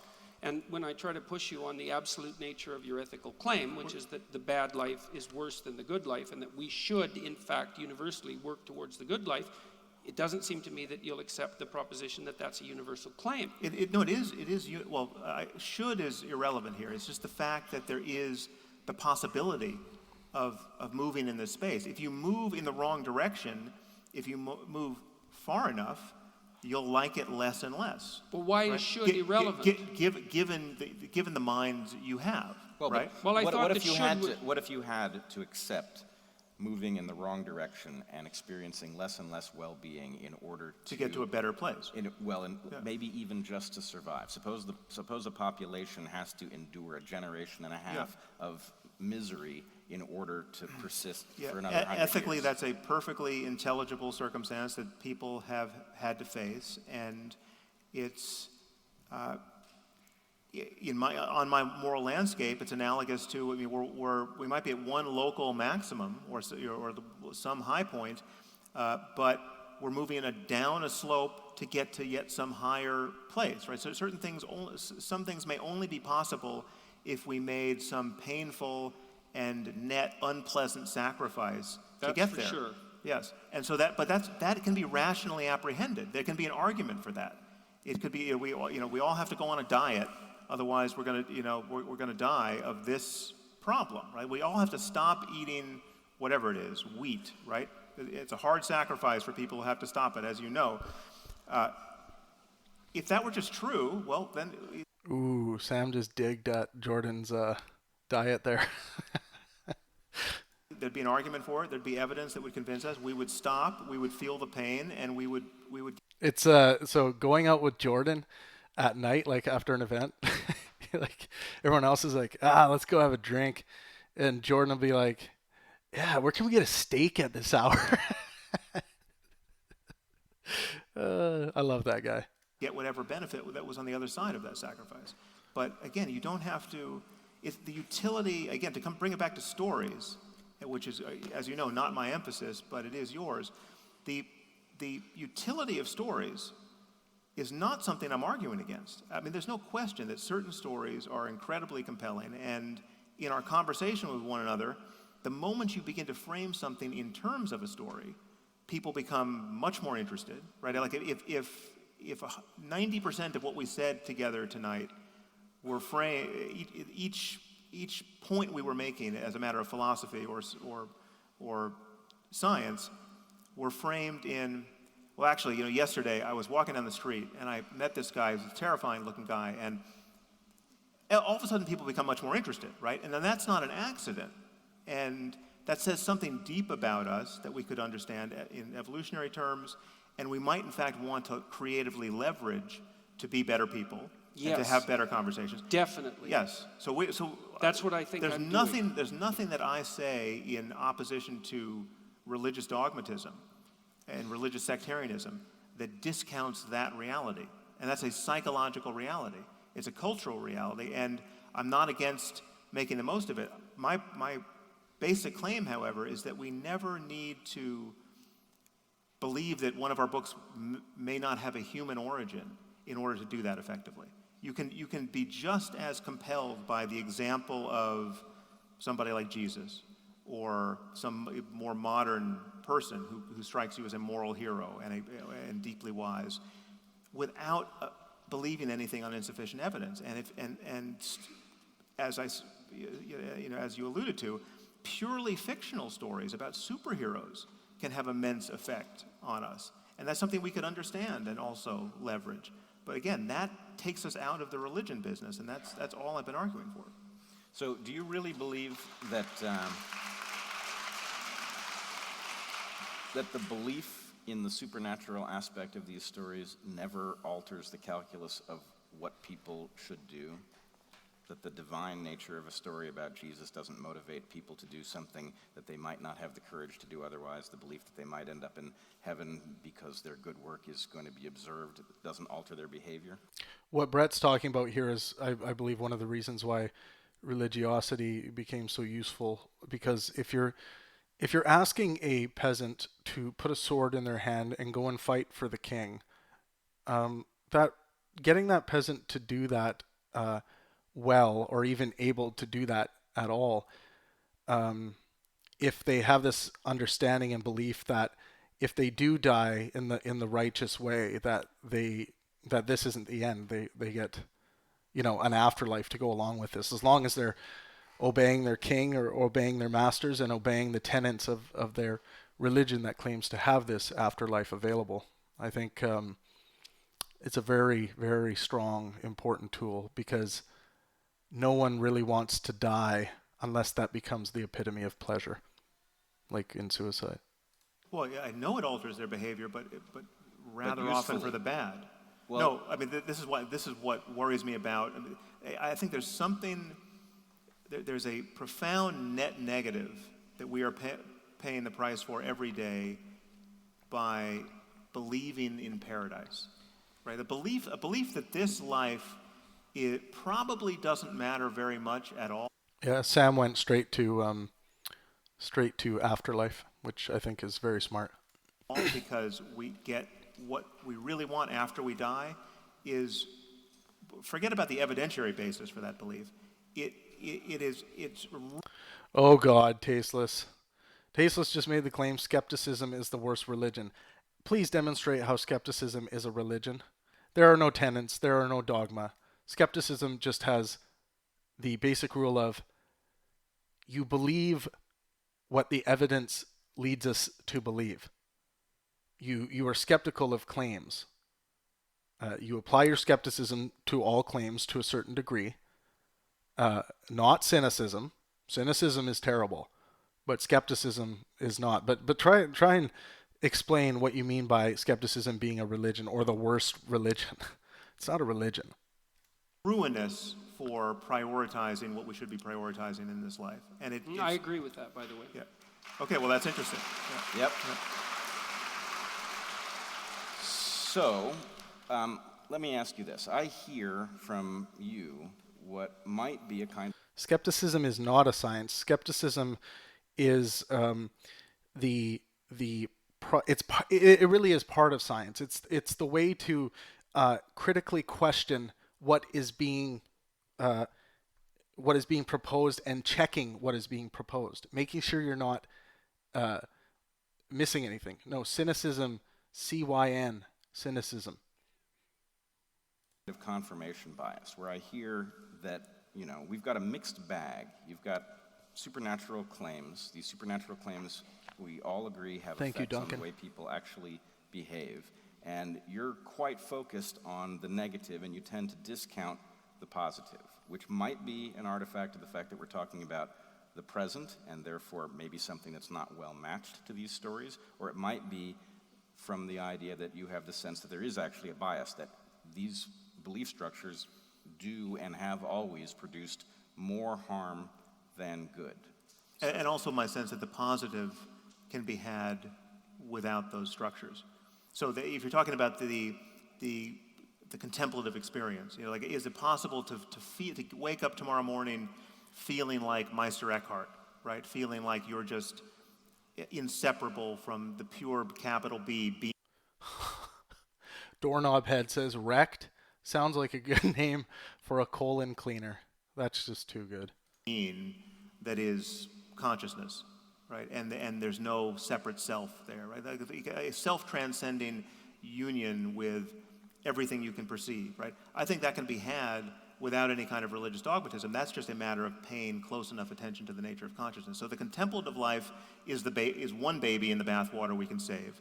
The ethical life is another baby we can save. You don't have to presuppose anything on insufficient evidence to argue about what is right and wrong and good and evil in the 21st century. And so is it fair to call that a hypothesis, that not just for some people, but for everyone, the level of well-being can be enhanced through rational interaction with the questions that dictate what we do? Is that a hypothesis? Well, of course it can be. That can very much attribute to someone's well-being, but it has to be in line with their pleasure drive. Doorknob Head says scientism is a made-up word by religion to discredit the most effective method humans have to come up to determine what is most likely reality. That is very good.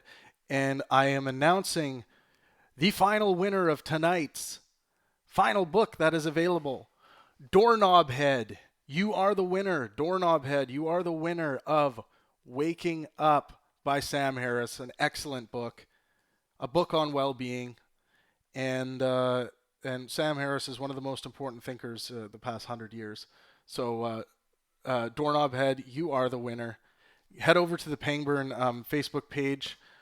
Let us know your mailing address through just our private message, direct message, and we will make sure we get this book to you. Congratulations to the 3 winners. That's awesome. We're going to be doing this more, so make sure you're always around to engage. Thank you to everyone who's been engaging in the chat. It's so great. This honest discourse is important. Just showing people examples of how it happens is very, very important. Okay, we got 13 minutes left in the video. Let's plow through this. And congratulations to all of our book winners. Again, we're going to be giving away 3 books tomorrow, so make sure you're there to join us for the live stream tomorrow as well. It's going to be awesome. We will be doing I'm going to be trying to do book giveaways with every single live stream now. So please, hang out for these if you're around or if you're able, and share them with your friends.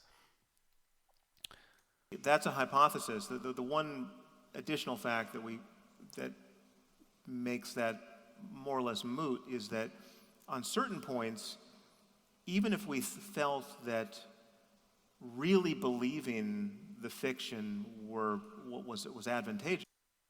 Stuart MC asks, is this an atheist or agnostic channel? No, this is a channel promoting intellectual discourse, the exchange of ideas, the war of ideas. To people, depending on which fiction you're talking about, there's too much evidence against it. You can't decide to believe something for which you have no evidence simply because of the good effects, the good experience it will give you, or you imagine it will give you. I mean, that's why Pascal's wager never made any sense. I mean, you can't say, the only way you can believe something to be true, really true, not just metaphorically true, is to believe that if it weren't true, you wouldn't believe it. That you stand in some relationship to its truth such that that is the reason why you believe it. Now, you can't be telling yourself, I have no evidence for this thing, but I know life would be better if I believed it to be true, and so therefore I really believe it's true. You don't think people do that all the time? I don't think they do. I think they do things much more like we're talking, the metaphorical truth we're talking about. We act as if things are true without forming any strong propositional claim, and that's fine. That's fine. That has its own utility. I mean, you don't think this is basically, we all suspend disbelief when we go and watch a movie, and we sort of entitle the movie maker to set the ground rules of the space, and if it's Harry Potter, then there are magical things that can happen, and if it's some other story, maybe there aren't. So we all have a mechanism whereby we know we can suspend disbelief, and it's interesting to me that you seem not to imagine that people are doing that with respect to metaphysical beliefs that have implications for what the right actions that they should take are. Why wouldn't it be the case that same sort of mechanism would apply? Well, it does apply, but there are people who are clearly doing much more than that. So I'm not, if that's all people were doing under the aegis of religion, I wouldn't spend much time worrying about religion. To some degree, that's what people do, as you say, going into caring about things that at bottom we really shouldn't care about. So the World Cup is on right now, and we literally billions of people care down to their toes what happens to this little ball as it traverses a lawn, right? And if it goes into the net, it really matters. And if it fails to, it really matters. And it always matters if we hit the target, Sam. But this is something we have manufactured to care about, right? It's something that speaks to us unbelievably. It's quite literally a game. This is a game that people are playing, but some people take it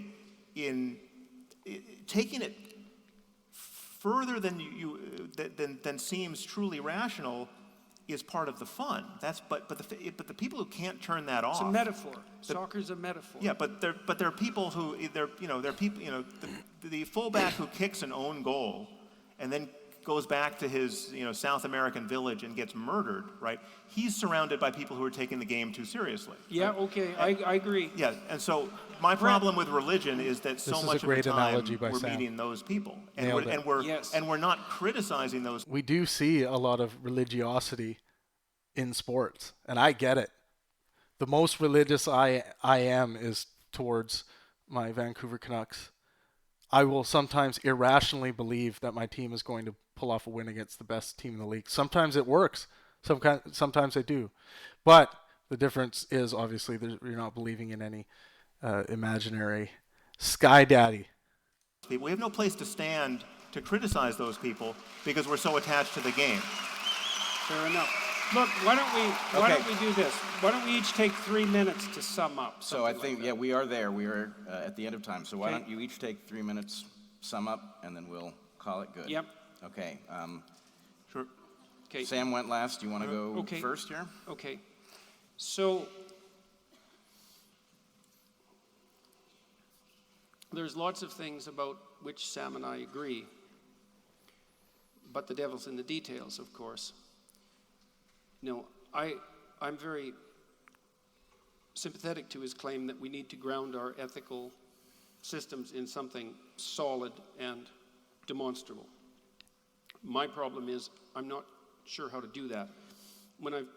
I don't believe that you can derive a value structure from your experience of the observable facts. There's too many facts. You need a structure to interpret them, and there isn't very much of you. And so part of the way that that's addressed neurologically is that you have an inbuilt structure.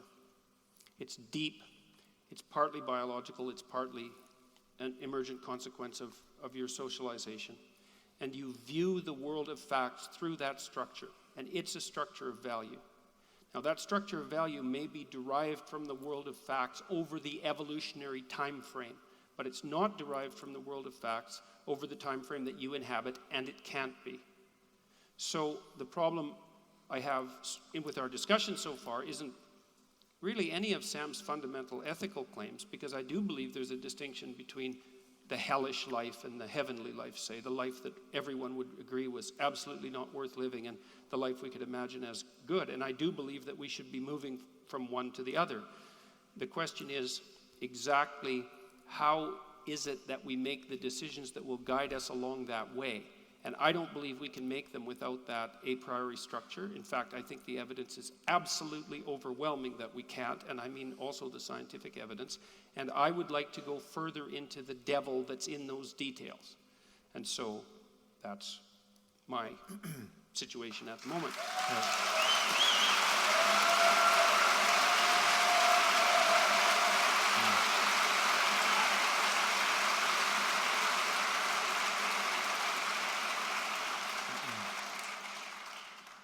Well, part of these conversations, and now you and I've had, I think, we've done 2 podcasts, and this is our second live event. And thank you for doing this, by the way. This is Hey, it's my pleasure, man. It's an honor to do this. It's an honor to do this, and it comes with risks for both of us to do this. I mean, as I think you can sense, we don't have precisely the same audiences.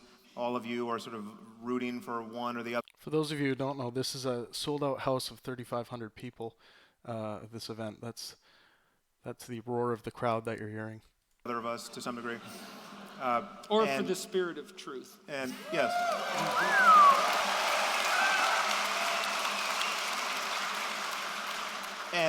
But clearly the conversation is the point, right? This is not, though this conversation had the character at many moments of a debate, I don't think either of us view it as a debate in the trivial sense. It's not about point scoring. It's about making sense in a way that's consequential, because we're talking about issues of great consequence. And you obviously care about these things, and it matters whether we converge on the most important questions in human life. And as you know, I'm worried that religion doesn't give us the tools we need to converge. What does give us the tools is a truly open-ended conversation And then you simply have to look honestly at the obstacles toward any conversation being open-ended. And religion presents those first and most readily. It is the idea that certain things have been decided for all time, and there's no future evidence or argument that is admissible on those points. Now, that is clearly bad everywhere in science. It's bad everywhere in how we renegotiate our proximity to one another in society. New laws and new ideas are born all the time about how to structure institutions and social relationships because new things happen. I mean, we didn't have an internet, and then we did. So our old laws and our old expectations of human communication simply don't work in the presence of this new thing, right? So we have to figure out, again, it's a navigation problem. And what I'm perpetually in contest with, even in conversations like this, is the sense that the rules need to change just a little bit for this class of books. I mean, literally, this side of the bookstore, right? There's like any other part of the bookstore, well then, there's no barrier to honest conversation. But you move over here, you got this shelf of books, there you have to hold your tongue. Right there, we can't pick and choose. We can't say that, while we can say that Shakespeare wrote some fantastic plays, the best plays ever written, and some are actually not that good, right? We can't say that about God, right? We have to find some tortured way to make the most of his diabolical utterances, right? That's the thing we have to outgrow. And so what I'm continually in tension with you is the degree to which your style of talking about religion and the power of narrative and the meaning derived from it elides that point and seems to let people off the hook on that very point. And that's where we need to hold the line, in my view. We need to sure.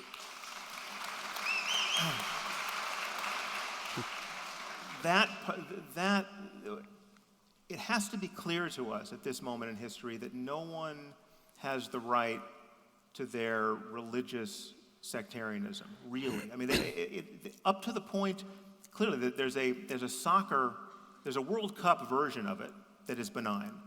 But once it gets taken past that point, we have to figure out how to pull the brakes, and that becomes a real problem if you are going to dignify the foundational claims of these faiths, claims like revelation and paradise and blasphemy and apostasy. I mean, these are the things that you come up against, and I think conversations like this are incredibly important because we need to convince the better part of humanity that it's possible to live the best life possible without recourse to divisive nonsense.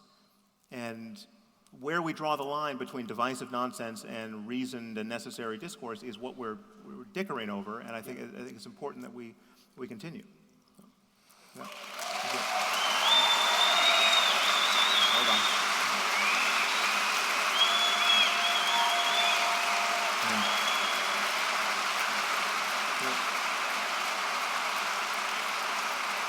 So,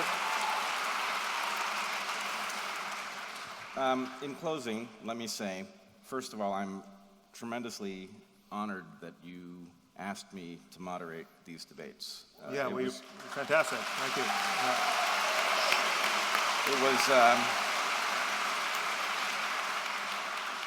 It was a truly remarkable experience. As for what was accomplished, I think it was a tremendous amount. I saw both of you move. I saw both of you exhibit tremendous generosity of spirit towards the other, and I think this has exceeded my expectations of what might have been possible in these discussions by quite a bit.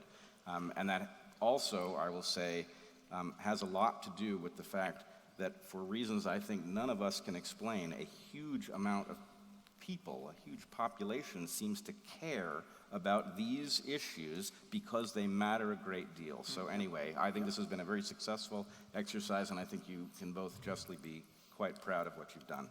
Yeah. All right, let's give a huge round of applause for our speakers tonight. Pleasure. You continue. Well done. Okay, guys, we made it through take 2 of Jordan Peterson versus Sam Harris, and that was Brett Weinstein in the moderator seat. Did an excellent job. Sam really did sum up what is the real problem, is that you want to move away from people feeling like they need to appeal to a line of nonsense or dogma that doesn't really need to exist there, and you can really just get to the core issues without, needing to worship a imaginary deity. Doesn't need to be done. You can get these quote unquote spiritual feelings and I guess communities through art. That's the beauty of art, and we all do it. We all can use music to feel a lot better and to engage with one another and go to concerts and engage in mass worship of the song or the artists. So I've seen Tasteless. I think it was Tasteless who started this, making these claims about science. Okay, science is relatively easy. The scientific method is relatively easy to understand. That science is just the process of taking the evidence of reality, so things we discover in reality, and then building a model to explain why that evidence is the way it is, or what it is, or how it fits into this thing, and build a model that works. So building models based on the evidence of reality is what the scientific method is. So you can have, you can debate and look at these theories or these hypotheses and poke holes in them, and that is part of the process of science, to make sure we have that we don't have fallacious theories in place, and that we have theories that are based in evidence, like the evolutionary theory, the theory of gravity, just basically every theory that we've ever come up with. And again, science gives answers that are the best answer we have based on the evidence available, and those answers can change because the evidence can change the more evidence that we collect. So yeah, in general, thank you guys so much for engaging in this discourse. It's so important. And a reminder to come over to Twitter. I need more followers who understand skepticism and can help engage with people who have who need help reasoning things. And there's a lot of political madness on a platform like Twitter as well. So I am at the Pangburn on Twitter. Come over to our Pangburn page at Pangburn Inspire. That's where all the conversations happen daily. Most of our posts get about 200 comments happening, and lots of people are willing to have honest discussion and discourse there. So come over there. Please like this stream. It helps for more people to see it. Please subscribe and hit the notification bell. Congratulations to the 3 winners of the books. And again, the book giveaways today were for Michael Shermer's, the creator, founder of Skeptic Magazine, Heavens on Earth, The Scientific Search for the Afterlife, Immortality, and Utopia. Beautiful book. And Jordan Peterson's 12 Rules for Life.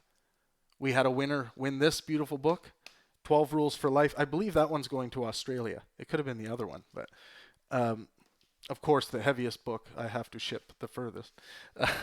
And then the third winner, of course, won Sam Harris's bestseller, Waking Up, A Guide to Spirituality Without Religion. It really is a great read. One of my favorite books. You can also get all of these, I believe, are in audiobook form. So everyone should go out and get these books. Support these guys. They're really important to the war of ideas and working out some of the hardest questions that humanity has. But thank you all for engaging. I really appreciate it. We're going to be back tomorrow at 8 p.m. Pacific time. Again, we're moving on to Sam Harris versus Jordan Peterson, number 3. And this is what I believe and the Guinness Book of World Records believes to be the biggest live ticketed, just non-political discussion that has ever taken place on record. So we're going to be viewing that video. We're going to be beginning and watching through it tomorrow. And yeah, you guys should all join us if you're available. Again, 8 p.m. Pacific time, same time as today. Thank you guys so much. I really appreciate everyone. Thank you all on Facebook and on all the other platforms. Thank you to Saudi Arabia, everyone in Iran, Iraq, India, everyone who's engaging with this. I really appreciate it. And of course, let art and science inspire. Thank you guys so much.